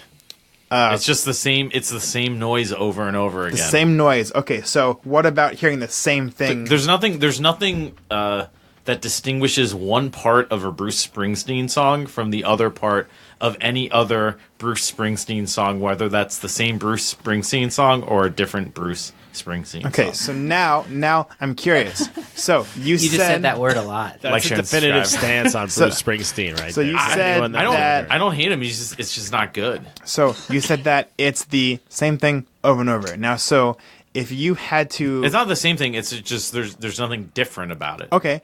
Now, the so wrong kind of if- repetition. Yes. If you had to change one thing to help make it better, what would you change? I would make it less Bruce Springsteen-y. How so? Checkmate. He's like, I'd it fire would- Bruce and get a new band. All right, so do you know? I'm trying to think of somebody that like I really do like, who's like contemporary, and like the first thing that comes to my Louis mind Anderson. is Louis Anderson. The second Sure. thing that comes to mind is something like Daft Punk, because Okay. like if you listen to a Daft Punk album, like one song to the next is insane. Like at one song will have like an orchestral section with like strings and like just like jazz trumpets, and then it will turn into like robot synth and shit, and it's just very diverse and it's very rich in that sense, and I kind of like that in just what I hear like out and about in contemporary music. And Bruce Springsteen just sounds like more Bruce Springsteen. Sure. It's No. very monotone. But This is all good. This that's is all a good point. But let me just also add, there's also the level where when you ask me why I don't like certain foods, I might not have a reason. I can just tell you I don't like it. Like, but there Oh, is for a sure. reason. That's fine. and I mean, and some things you can't explain, like why your brain rejects it. Some flavors, like Yeah. why is orange juice and tuna fish like fucking like awful? To well, yeah, when imagine? you put it together, for Well, sure. yeah, it's like a that's what I shrimp mean. milkshake. But I peanut don't butter want and that chocolate shit. is great. That would not be a good milkshake IPA. Now, so to kind of hop on that, Luke, what song do you not like and why? And you can just say you don't like it. classical or pop or It doesn't matter. Pop. We must connect Yeah, with yeah, the young pop's good. listeners. I do have to say I agree with Joe a little bit. Like Bruce Springsteen is not the thing I would ever put on. Green Day was my other answer. In terms of like music that would just get me to turn it off. Nothing's coming to my mind as the singular one that. That's fine. But if you were to ask me like what I would change about generally something I don't like, it would be if it sounds too produced, too like auto-tuned, too. I've heard a lot of usage of auto-tune that's really cool. I'm thinking like, well, I can't think of the name. Like of it now. T-Pain? Well, so have You you, love- heard you love T-Pain on Tiny T-Pain, Desk right? Concert, dude? No. T-Pain was on the NPR Tiny Desk Concert. Nice. It's quite good. I'll say I'm we'll sure link it is, yeah. but what I really mean is we might link it if this happens to be one of the links I remember to put in the We should episode note notes. it now, which we're not. We're actually not. Well, if I note it now, then I'll just stop talking for like two, So I'll try to link it. But T-Pain if you type T-Pain Tiny Desk Concert, Yeah, you're not gonna remember He that. sings just into a regular old microphone, no auto tune on NPR Tiny Desk, and it's one of the most beautiful Yeah, it's really gorgeous. performances. That's awesome, I yeah. highly recommend it. And you will, if you were judging like, oh, T-Pain's like all this auto-tune bullshit, he can't Yeah. sing, like check it out. He really can sing.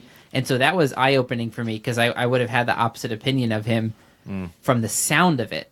So my instinct is like, I would rather hear an album of him sounding the way he did, just pure mic Absolutely. and not Yeah. auto-tuned through all this electronic-y So sounding. he did do a tour of that, but I missed it. So, anyways, all of that is to say, I want to ask all of you what you liked and what you didn't like and what you would change. That's all to kind of bring home a point about beer or music composition, either one or whatever I do. So I'm a composer, in case you missed that from earlier on.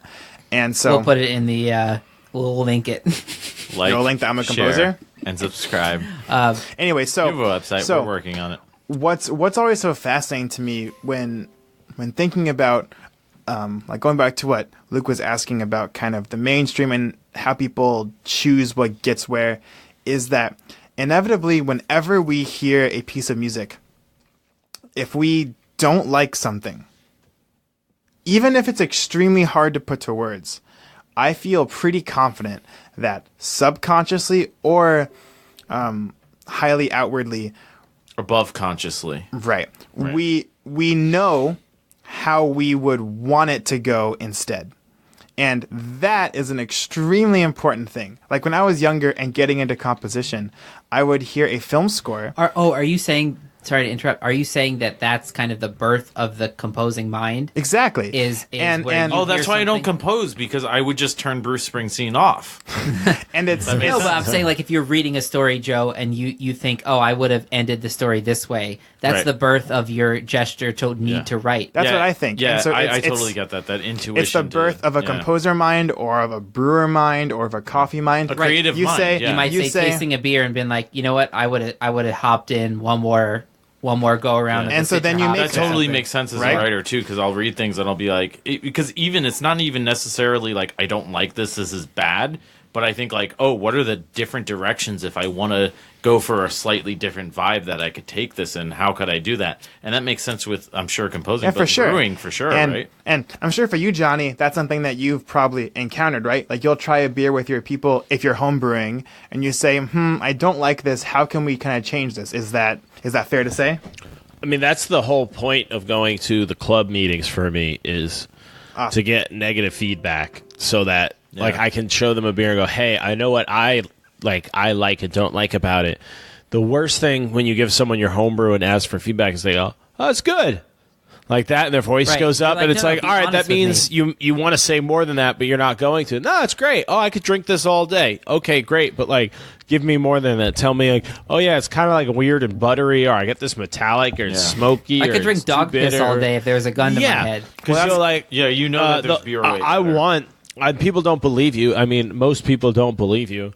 And it's someone that I give homebrew to that will give me like mean, honest feedback that matches up with the other mean, honest feedback from people I trust. I go, okay, you just earned. Did you like it though? And I'm like, yeah, it was good. It was just a little too this or that. And I'm like, okay, you just earned more homebrew because I trust you to actually tell me what you're tasting. Genie. So and now you'll actually respect more that person, Johnny. You know. Well, that's what's so fascinating about music and homebrewing or coffee or whatever, is that you're kind of like relying, like you said, on people to give you honest feedback. And so often for composers, they kind of have the audience reaction that is so heavily influenced by the context of that moment that they sort of are having a hard time just identifying the value of that music. But that makes a really interesting dialectic with, is that the point, or does it matter how it is in that moment, right? So I think of a composer. There was a Hungarian composer named Béla Bartók, who he is quite famous for all kinds of pieces. But Béla Bartók. But he only that's really a very, very, very trumpet specific joke. If there's any trumpet players listening, he really only got famous though long after he died.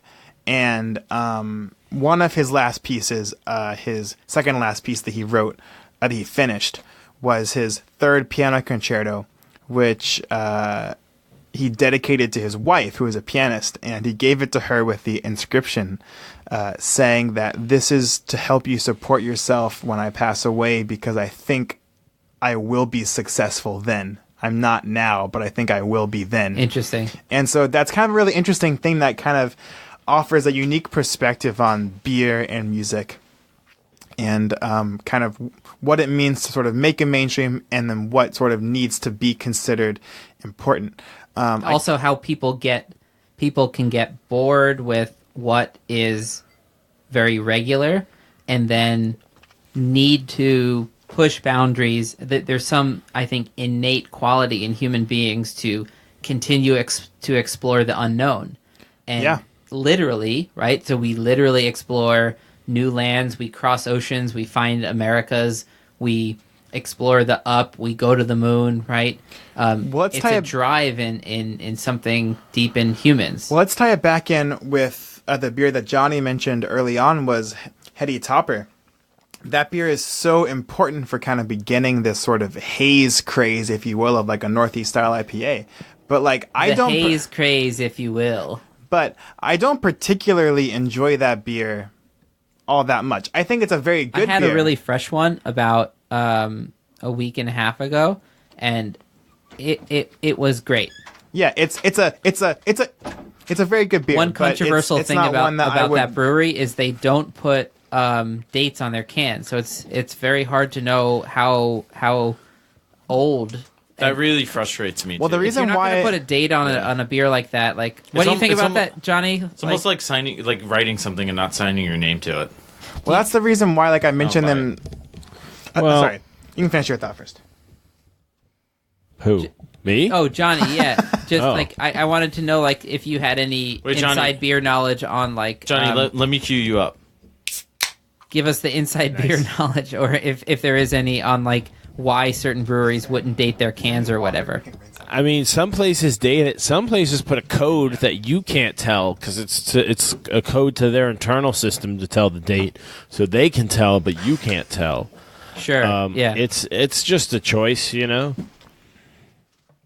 It's kind of shitty. It bugs me. It'll affect if I buy a beer. Well, so one thing especially about it depends brewery... if it's a beer like that you know, if it's like like a beer, it's a pasteurized beer that's going to be fine in a can, or you know, it's something that's going to be fine in a bottle for 6 months.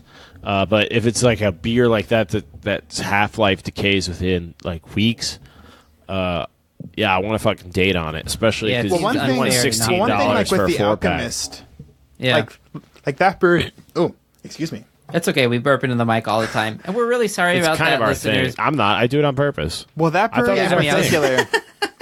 That brewery in particular, they kind of are credited as Johnny said as being like the first in kind of making like a hazy New England style IPA, but.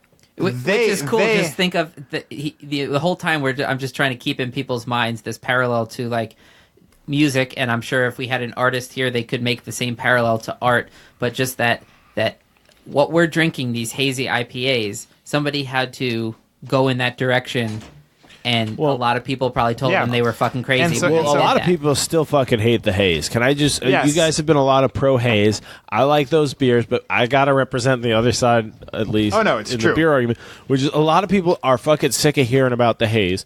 IPA was a whole style before the haze craze, which did get a lot of people into craft beer, but the argument is it's... Okay, you get a lot of hop flavor, flour, some sweetness from like some flour in there, and like a lot of dank hoppiness and juiciness, but there's none of that malt and the malt body. And malt can give you the malt contribution to the beer can be so much, anything from like, you know, biscuits and water crackers all the way to like dark chocolate and coffee. So you got that whole range of flavor that kind of gets overlooked with that style, that a lot of traditional IPA drinkers are like, fuck that, that's not a full beer. Now, so that's half of a beer. It doesn't have that malty balance or that bitter balance. You want bitter to balance your malty sweetness, and then the hop flavors there to accentuate that, the right carbonation to deliver it all, the right mouthfeel. You know, there's all these factors to the style. I'm kind of curious, like, I don't want to leave the Alchemist like just yet. Okay. On this brewery who brews the Heady Topper, because while like they brew that thing, I think you are definitely right that there's, you know, like a lot of palates in beer, but the Alchemist especially, I think, is kind of noteworthy for not at all pushing the envelope once they did it. Okay, you mean which is interesting, right? That's kind of like an interesting thing. Well, that's the whole point of craft beers. A lot of people get into it because they start making the beer they want. It just happens to be what other people want too, but there's a lot of people that just, you know, they make the beer they like, and so do you they think make it's it well a brewery's enough obligation, like, to push like the limit, Johnny? do you think that like there should be a desire to experiment?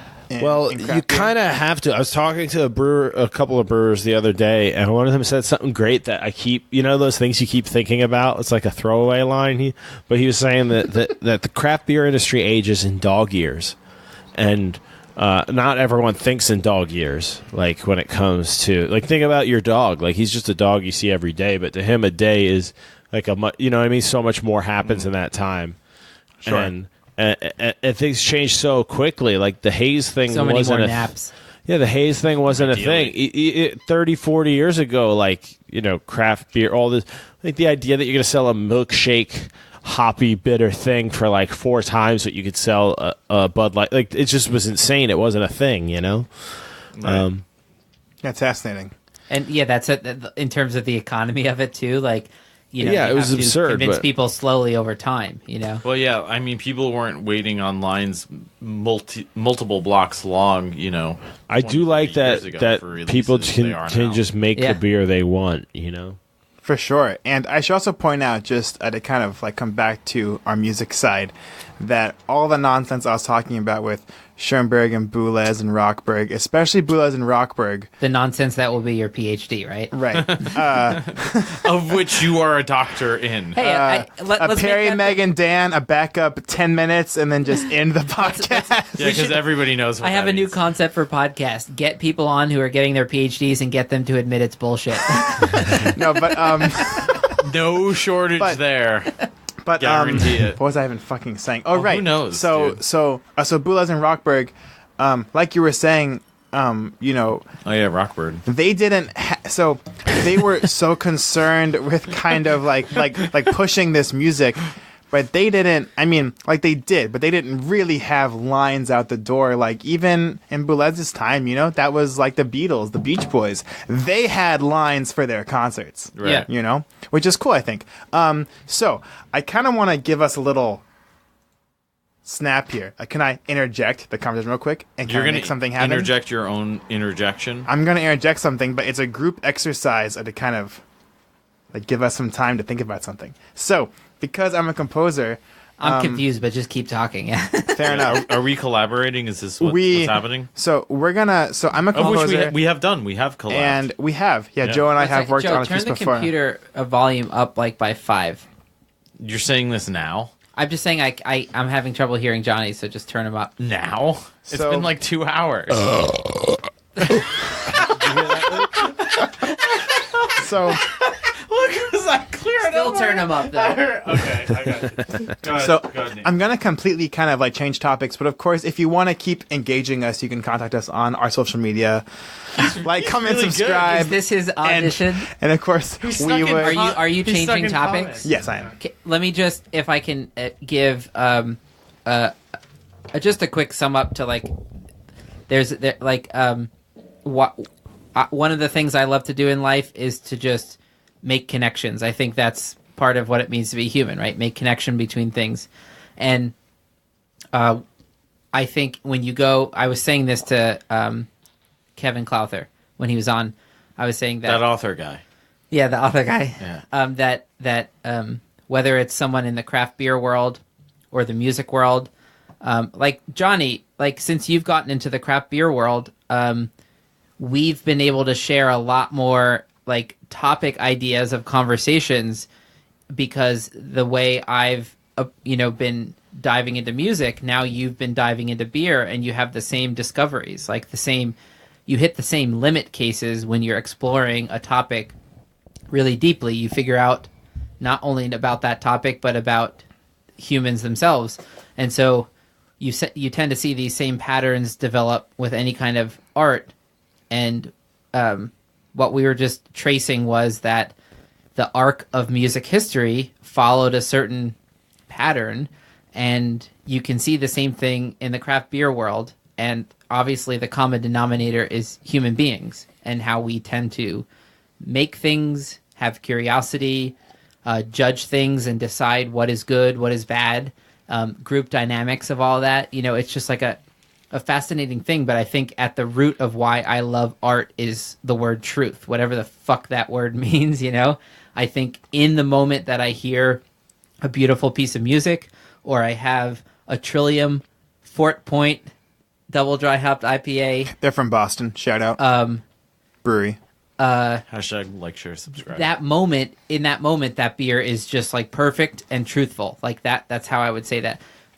If you can hold your new idea, Nathan. Johnny, I just had this question in my mind for the past 5 minutes. What I like to think of the flavors of beer as a sort of harmony, like a chord, some kind of a cacophony, harmonic structure where you hear the balance of different things. Have you sort of made that connection with all your brewing experience? Yes. Like thought of it in sort of like a harmony way, like like here are my 4 parts that I can play with. Yeah, and I'm going to like try to balance these in different ways.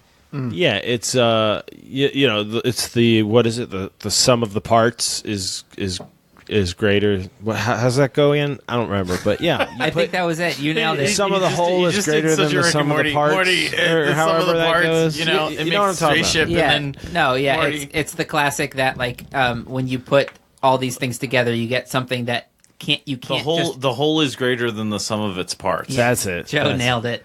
Thank you, Joe. Yeah. No, but that was and it. that's technically I am aware. But that's technically an illogical statement, right? Because that's not Very mathematically much so, yeah. true. Well, I would but say that's where we the all art know that of it's it true. is. That's where the art and the humanity you can comes mix in, yeah. like bland pasta with like just a tomato, and then rotted milk from a cow's tit, and amazingly they fit together and create this new cuisine called Italian food. That's just incredible. Listeners at and home, wonderful. I do not put the milk from a mathematically cow's that teat, doesn't add up. tomato and pasta. But with together. beer specifically, sorry, because that's what you asked about. it's, I asked him about beer. No, I you're get right. Generally, cow tits. that's what I like to tell people. Like I beer just Googled has cow tits. you beer. To you what have end? you have 4 main ingredients of beer. You got malt, hops, yeast, and water. So your malt gives you your sweetness, your coloring, and your fermentable sugars, your alcohol, and all that. Otherwise, it's not beer. And then you got all your crazy adjuncts, and you got your hops, which give you your bitterness. So you got bitterness to balance sweetness. That's 2 pretty big flavors.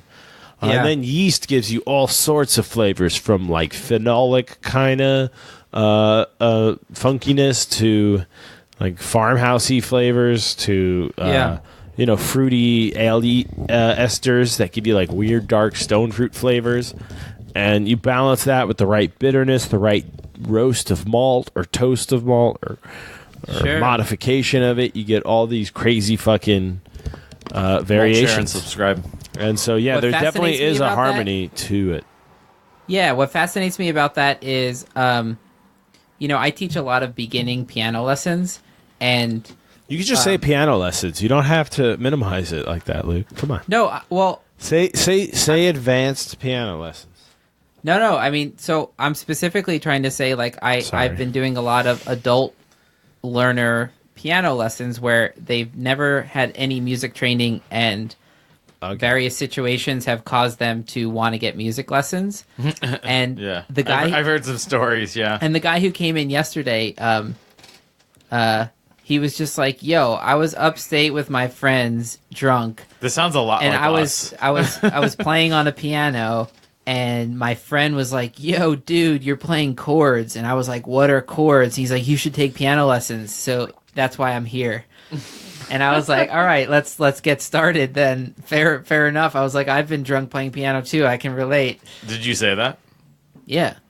Oh, he had a motorcycle helmet. Like, he came on a motorcycle. He was ready. So you're like, this guy's cool. I mean, I mean, chords are the most surefire way to get girls for all you guys out there. Just true, man. Be able to play chords on a piano. And Yo, what's up? You want to check out my chords? I would not have found my girl if I didn't know some chords. That's true.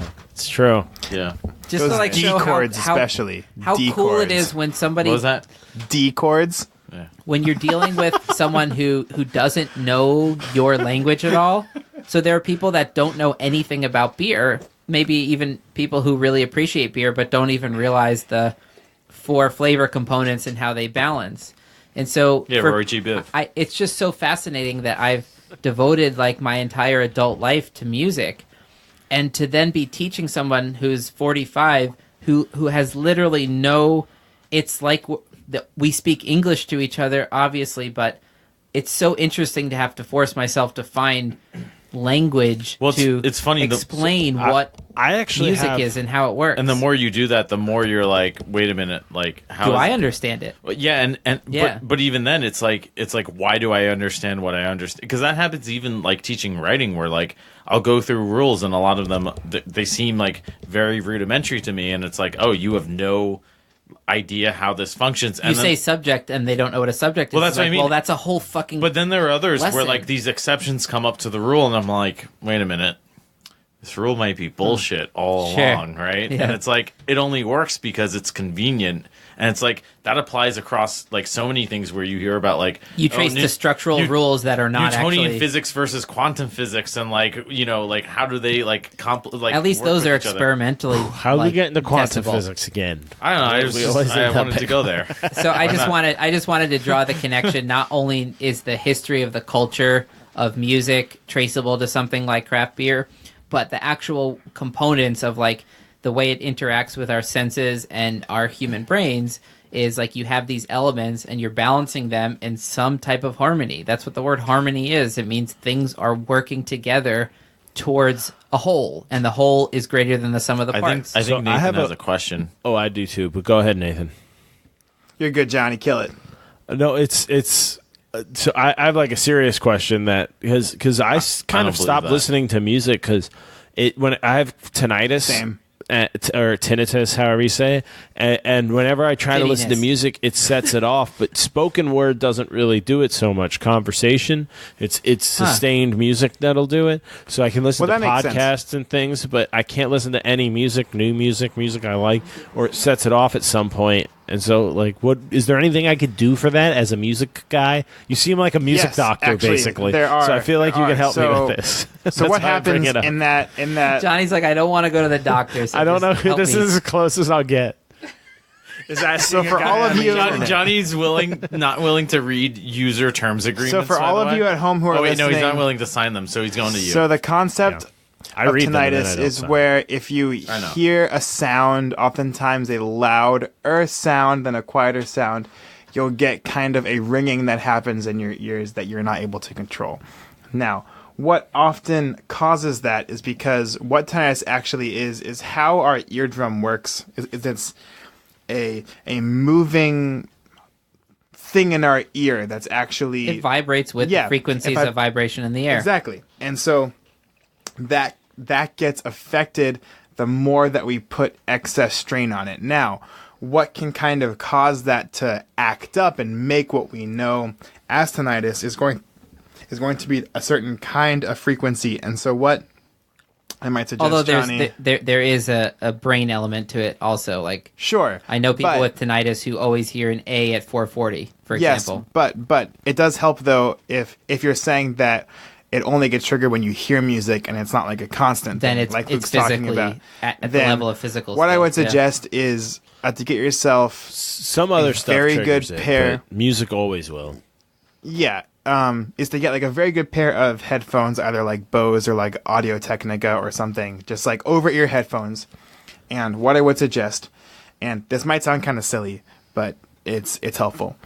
Go on to Google and type in tone generator and find something that can play you very low to very high tones, and it is going to kind of suck, but do an example of where you begin to hear it kick on, and then you can buy certain kinds of headphones that can sort of filter the sound you're hearing to block certain frequencies. Really? And so if you find a threshold that will often have it act up, you can buy headphones that will cut that out for you. Specifically for that, or headphones that you can adjust for frequencies?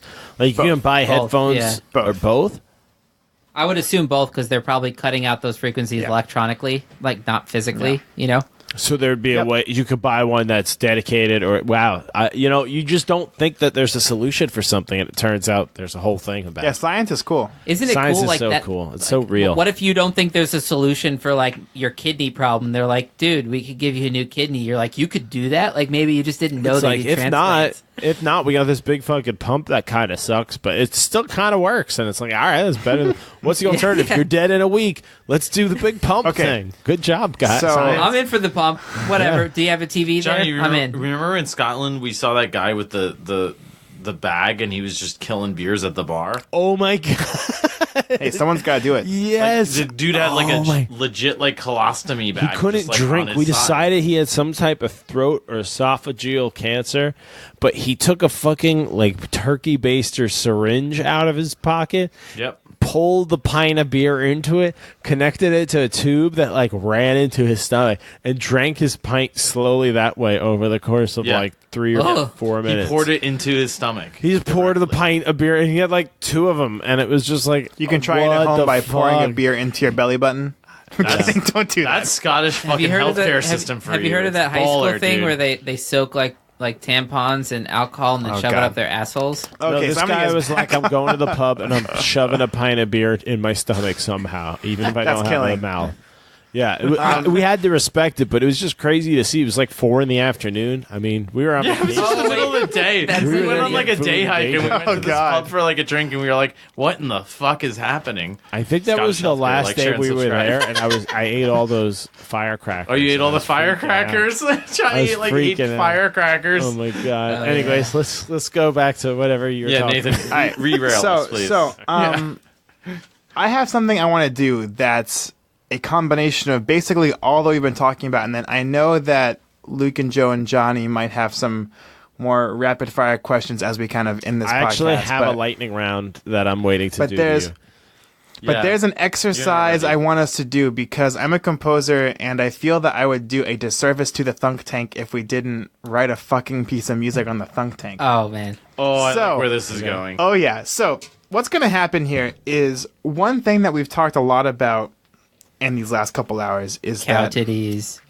Yeah, only cow titties. Thanks, Luke. Is That's my takeaway from the podcast. If you take away anything. Is that in music or beer or coffee or any kind of art or life in fucking general, it is always about the person and people, as Luke was saying, and having a group that's interacting and making choices either as a group or individually that then others are reacting to either as a group or individually. So, and that has obviously impacted music.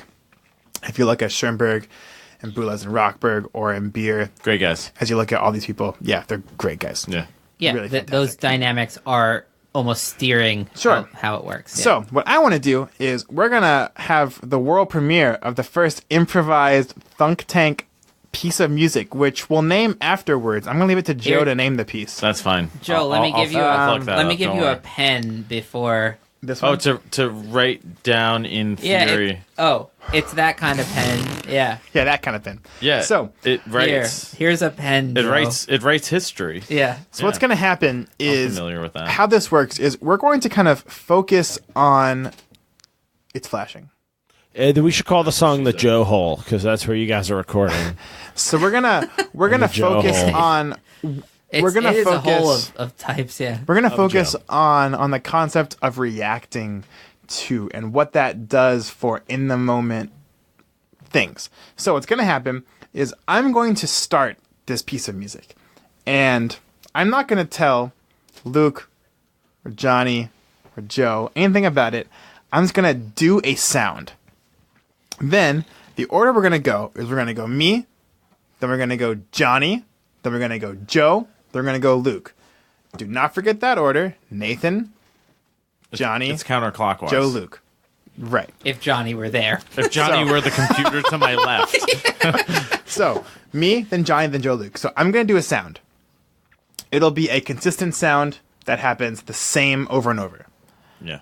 Then Johnny is going to hear what I'm doing and add his own sound to it. Now, whatever Johnny chooses to do, he's going to keep doing that same thing.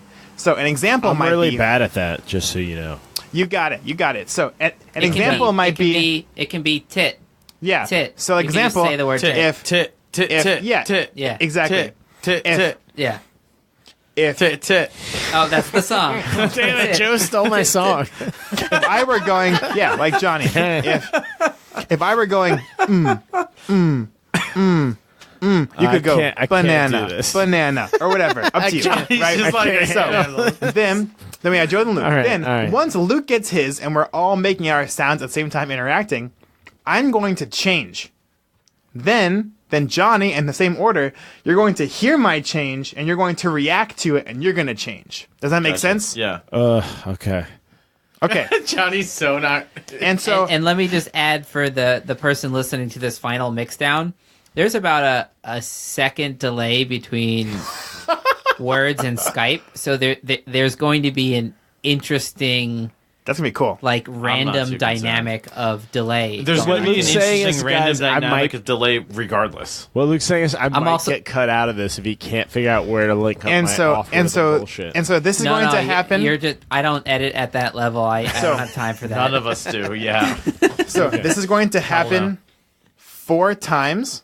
And then what? Okay, Jeez. and then we'll just stop. So 4 Yeah. times, and so That'll be about 30 and seconds. so like whenever of like the new Thunk Tank opener, I'm and pretty so like whenever someone adds something new, you can just kind of let it go as long as it takes you to add let something. it go. So Let it go. exactly. So That could be one of your songs. so is fucker. is everybody on board?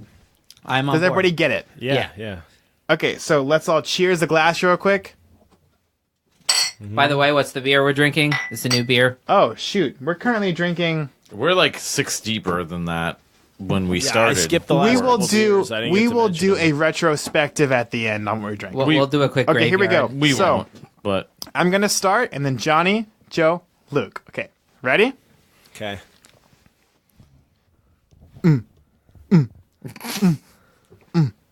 Boom. Do I start? Is I supposed to Oh, wait? yeah. I'm panicked. I don't know what to do. how long do I say? Wait. Boom. Ba-doom. Boom. Ba-doom. Boom. Ba-doom. Boom. Ba-doom. Boom. Ba-doom. Boom. Ba-doom. Boom. A broom. Ba-doom. Boom. A broom. Ba-doom. Boom. A broom. Ba-doom. A broom. Ba-doom. A broom. Ba-doom. Boom. A broom. Ba-doom. A broom. Ba-doom. A broom. Boom. Ba-doom. A broom. Boom. A broom. Boom. A broom. Boom.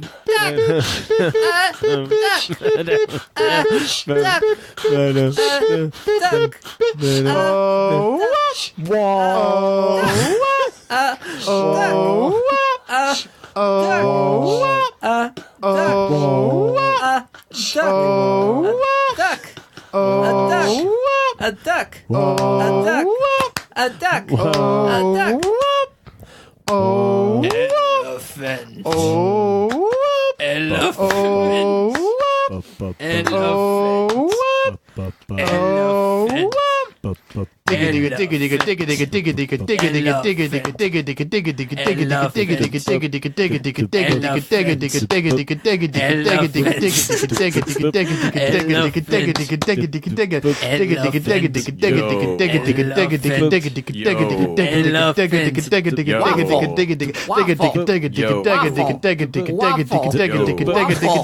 Done. 2, ready. Stop. There we go. Oh man.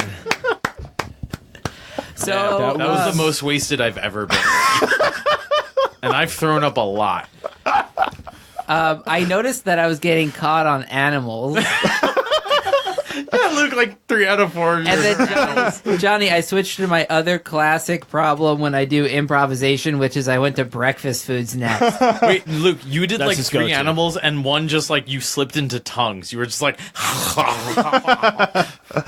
That was awesome, y'all. Bravo. yeah. Let's give ourselves a big round of applause. We're gonna add that to the YouTube channel. It's going in and, the Thunk Tank Museum. Oh yeah, it's going on the top shelf right now. No, but I think the point is We should do that every episode 3 times an episode. Just randomly start. Just be like, go Luke, into I it. see what you're saying, but I have to just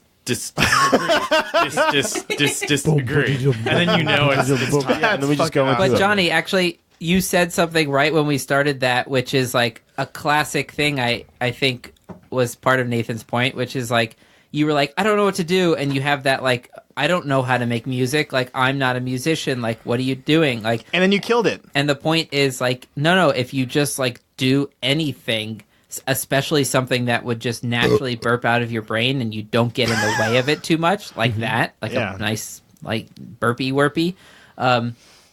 You know, it there's something artful about it. Like I think a large degree, when you train yourself to be an artist, you build up all this intellectual knowledge about what your craft is.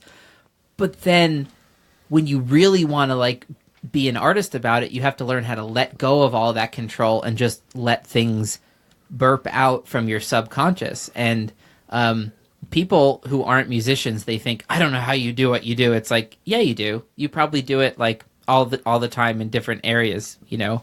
And if you force them like for an hour to like take an improv class where you do something like that, like what we just did, people will get more and more comfortable and get more and more creative and make weirder and weirder sounds. And I'll go to weirder and weirder breakfast foods, you know?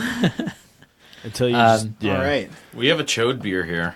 There is a very short beer. What Oh, the man, fuck is is up that Johnny, from you gave me Bamari? this. Don't I sent that Don't- beer. don't ever say chode beer. It is a again. chode beer, though. Look at it. Oh, I don't I have like one in that, my though. fridge. I was just trying to think of how to describe it the other. How many ounces It's a is chode it, beer. Joe? Chode beer? 6, right? It be is 8. It is 8. It's an 8-ounce But it's 10%. can, and it's squat Johnny and gave tiny. me this when I was down at our southern. Those small studio. cans are actually kind of becoming popular. There's a brewery up here. Johnny, control yourself. Let's call it our southern fucking Interborough animal. again. That same brewery in New York who collab with the hip hop duo.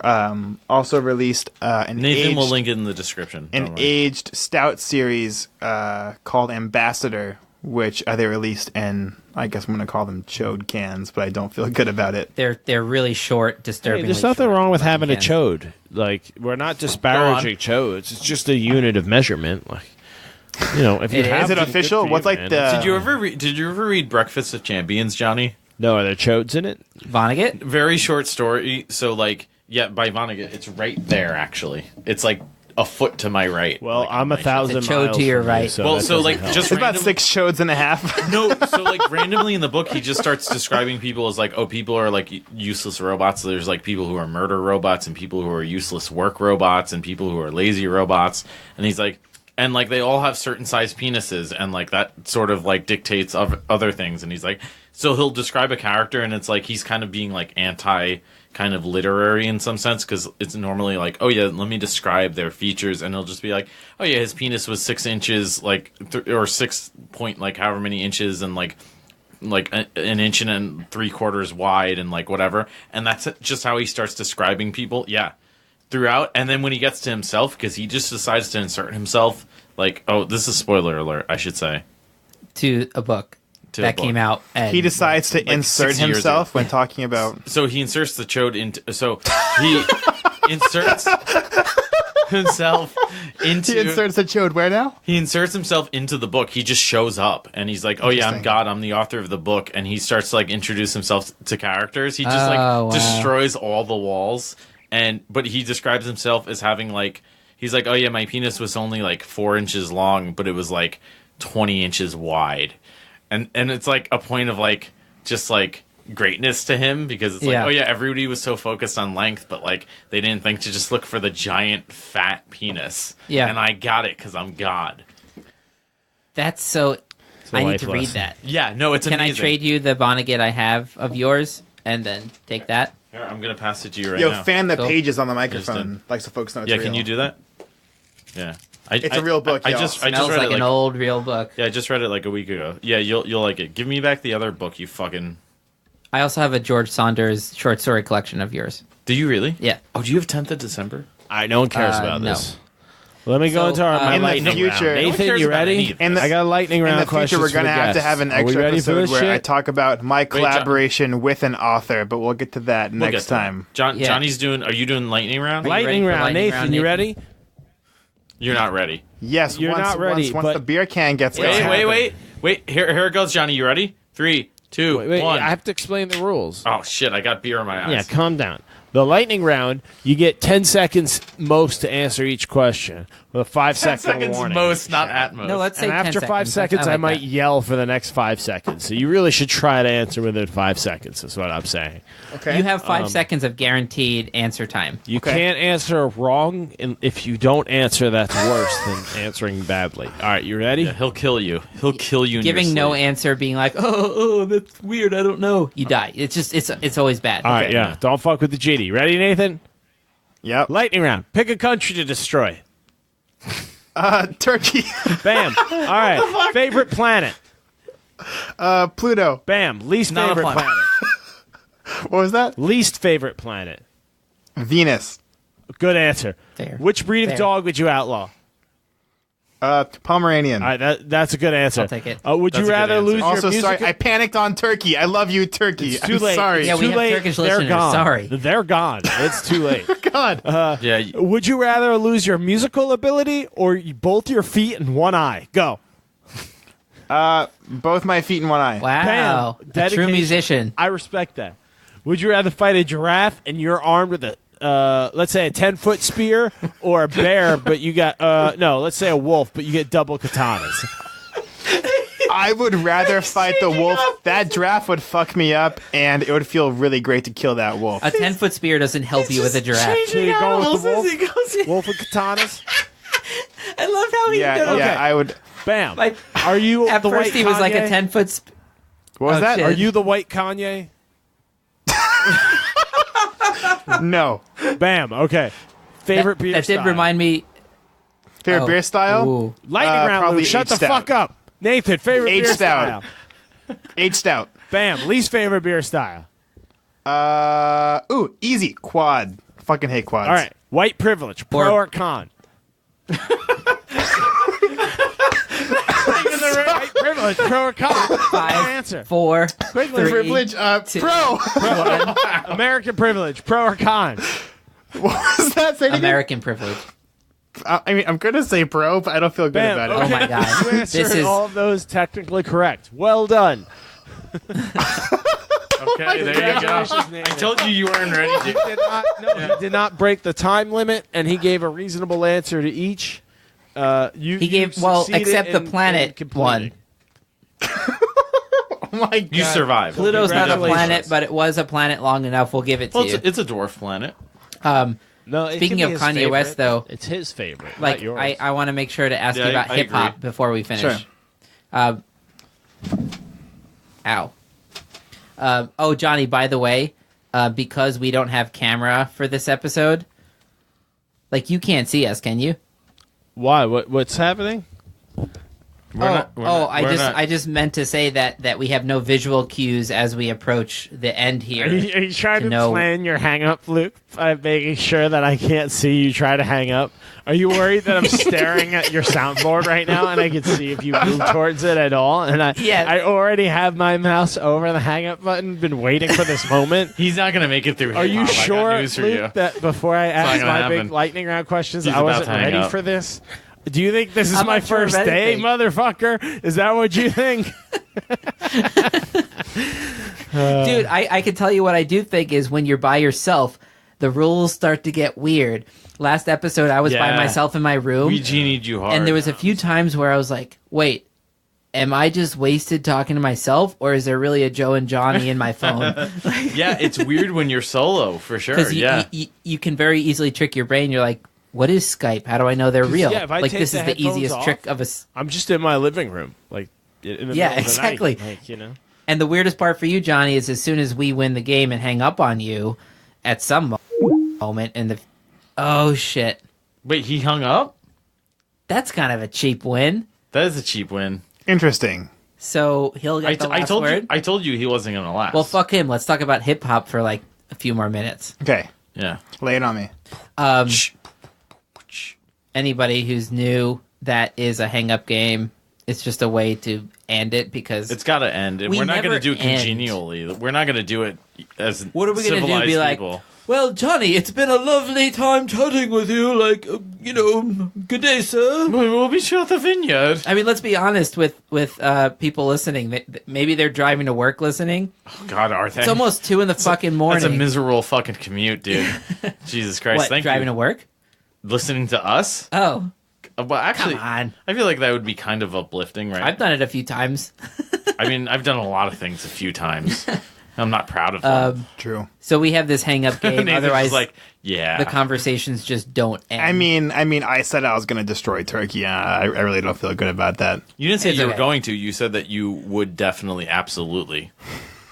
Thanks, Joe. Anytime, buddy. We lost all our Turkish listeners. It's about time. Oh God. It's only 6. We'll recover. Fair enough. The internet's down there for a while. He just palmed them. Fair enough. So Johnny won this one, I guess, but like Yeah, it doesn't feel good. That felt cheap. the point It I was felt trying to cheap. make Yeah, when it he felt hung cheap. up on us was that Yeah. like when you're by yourself and like you're on the other end of Skype, as soon as the call ends, you're like, wait, maybe I'm a jackass. I could have been talking to myself. Like if Or I could have kept talking to my friends. well, it feels like well, it's just like a trippy. I tripped out when you guys hung up on me last episode. Yeah, because I remember I listened to it and you were just like, you paused for like 2 seconds and then you just go, oh, shit. Yeah. I'm like, oh, my phone died. No. My phone's still awake. It's Yeah. like. Yeah.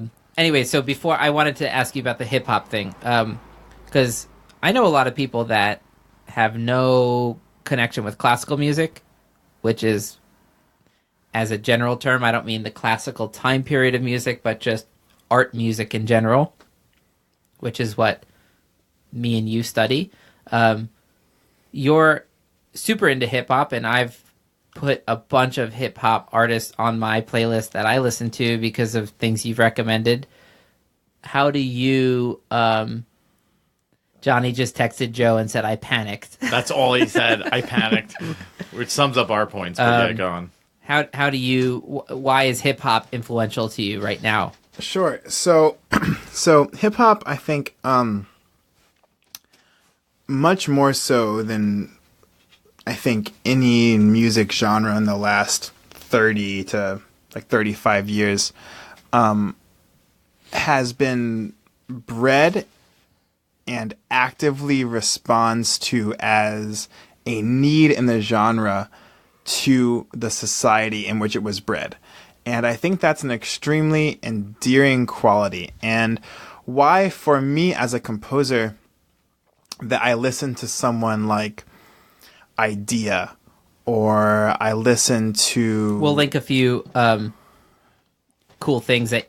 Yeah, especially things you might not have heard of, like not like super popular artists. Yeah, so We mean that when we say it, even when we forget. So someone like Idea, or like Brockhampton, or like Dr. Octagon, or even Run the Jewels, who we said earlier. All these people, when they are rapping, inevitably by being from a certain place, their main form of expression is through text. And by having a music that is so focused on rhythm, in fact, hip hop was kind of an outspurt. If we kind of go back to our earlier talk about like classical music, it was an outspurt of sort of like the R&B movement, right?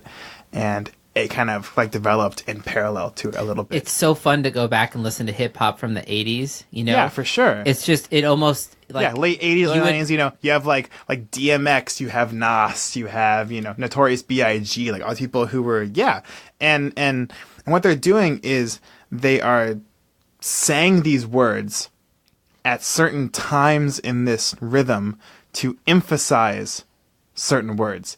It's like when you're with someone, you obviously want to have a really good time with them, but you want them to kind of remember certain parts of it. Hip-hop artists are extremely good at that.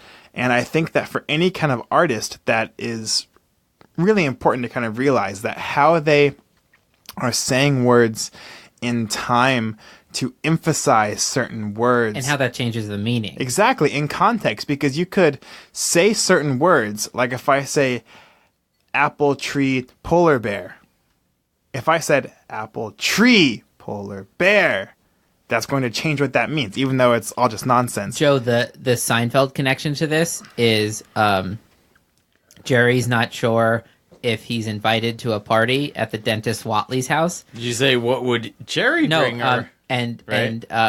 they invent this way to figure out if Jerry's invited. They say, like, ask him, should Jerry bring anything? And the reply Watley gives to Elaine is, why would Jerry bring anything? And then Jerry's like, wait a second. Did he say, why would Jerry bring anything? Or did he say, why would Jerry bring anything? Or why would Jerry bring anything? Well, yeah. And so, like, if you emphasize Jerry, it's like, why would Jerry? It means, like, Jerry's not invited. Why would he bring anything? Why would Jerry bring anything? It's like, I told everyone I have all the food. Like, you don't need to bring anything, right? Yeah, and then, like why would especially- insert anybody there bring anything? Yeah. Especially Right. too- Emphasis can change meaning, like, Yeah. pretty, like, almost Oh oppositely. my god, yeah, Absolutely. that's so true. And like the other reason why, I mean, I could talk like a long time like about hip hop. Yeah, we should just have you on again. The other thing about hip-hop, the other like, thing as a whole about episode. the other thing Yeah. about hip hop, thinking about the emphasis is that a lot of people I'm thinking about now, like JPEG Mafia or like Doom or there's a lot of people, but We'll have you make I'm a list thinking- and just like yeah, because yeah, I I'm think a thinking lot about- of people want I'm to just thinking put about into these people Spotify who are- like cool things that have gotten the check off mark. Like for me, when I listen to like if you recommend a new hip hop artist, I know I could go exploring on my own, but it's kind of an unknown territory Yeah, for me. and I'm thinking so like when I also- get a good recommendation, like I think to myself, all right, I'm going to invest the energy to really listen here and see if there's something cool Yeah. to discover. Exactly. And so, all these guys I've mentioned, or like Earl Sweatshirt, all these people are also doing something else that I think is especially fascinating, which was kind of like initially began by someone like Nas and B.I.G. And by even earlier people as well. But this concept of sampling, of kind of using older music or other current music and recontextualizing it, because to kind of bring it all the way back around, that's exactly what sort of Rockberg was doing with sort of his writing of kind of pairing the new with the old, Yeah. which as a composer to me has been really attractive. There's not time to get all the way into it, but Yeah, I think we'll leave we'll- some links below. I think we'll table this. That would in a be we'll good moment. another definitely- episode, we'll continue this on later I on for like sure. that, yeah. And I just for me, like I like just making connections in the different worlds that I've dived into. And Joe, you and I have obviously both dived into the music world, but I'm sorry, into the beer world. But even before that, with music and writing, we've always been Yeah. able to connect like things we're doing, which are totally Yeah. separate, but they end up being pretty similar, right? Yeah. Well, especially when we get into conversations about art in general, and it's like Exactly. Yeah, like these with are just, Kevin. Yeah, these are just different manifestations of these same, like, looking at the palette of eliciting emotion, right? Sure. And expressing that emotion in Yeah. different things, whether that's Yeah. flavor compounds in beer, whether that's sound waves from musicians, Yeah. whether that's words on a page, Yeah.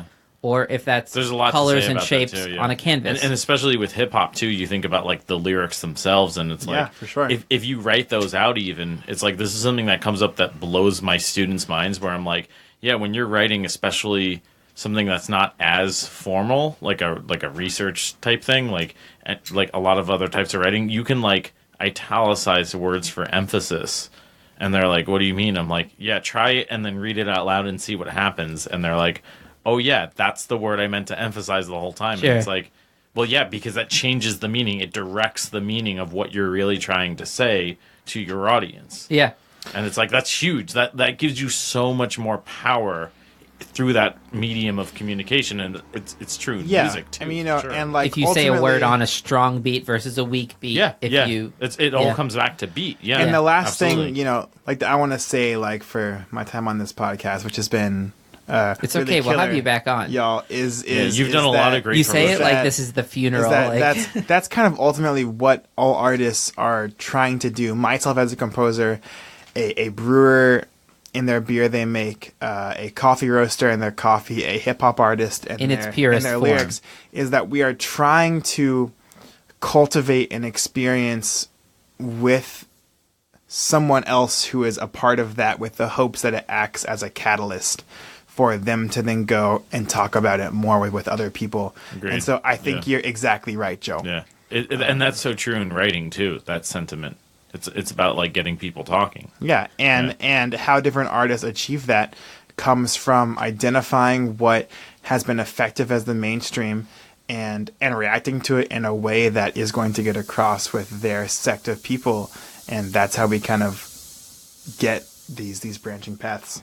Which is exciting and healthy and necessary, I think. And I also think the sprinkler system just went on outside. Is that what I heard? I think that's our cue to close it out. Yeah. And let me just say, as a performer, like all of those things of your world of making then becomes a whole other world of interpreting, and you could see musicologist papers on the subjectivity and objectivity of art, right? When you play Mozart, do you just play it, or do you become a person playing Mozart, right, and interpreting it? And so many interesting conversations, but next time. Alas, we are out of time. Also, the funny part is we're going to have that 10 minutes we just did, and then Johnny's going to be like, fuck you, motherfuckers. Yeah. I finally got those fucking bastards.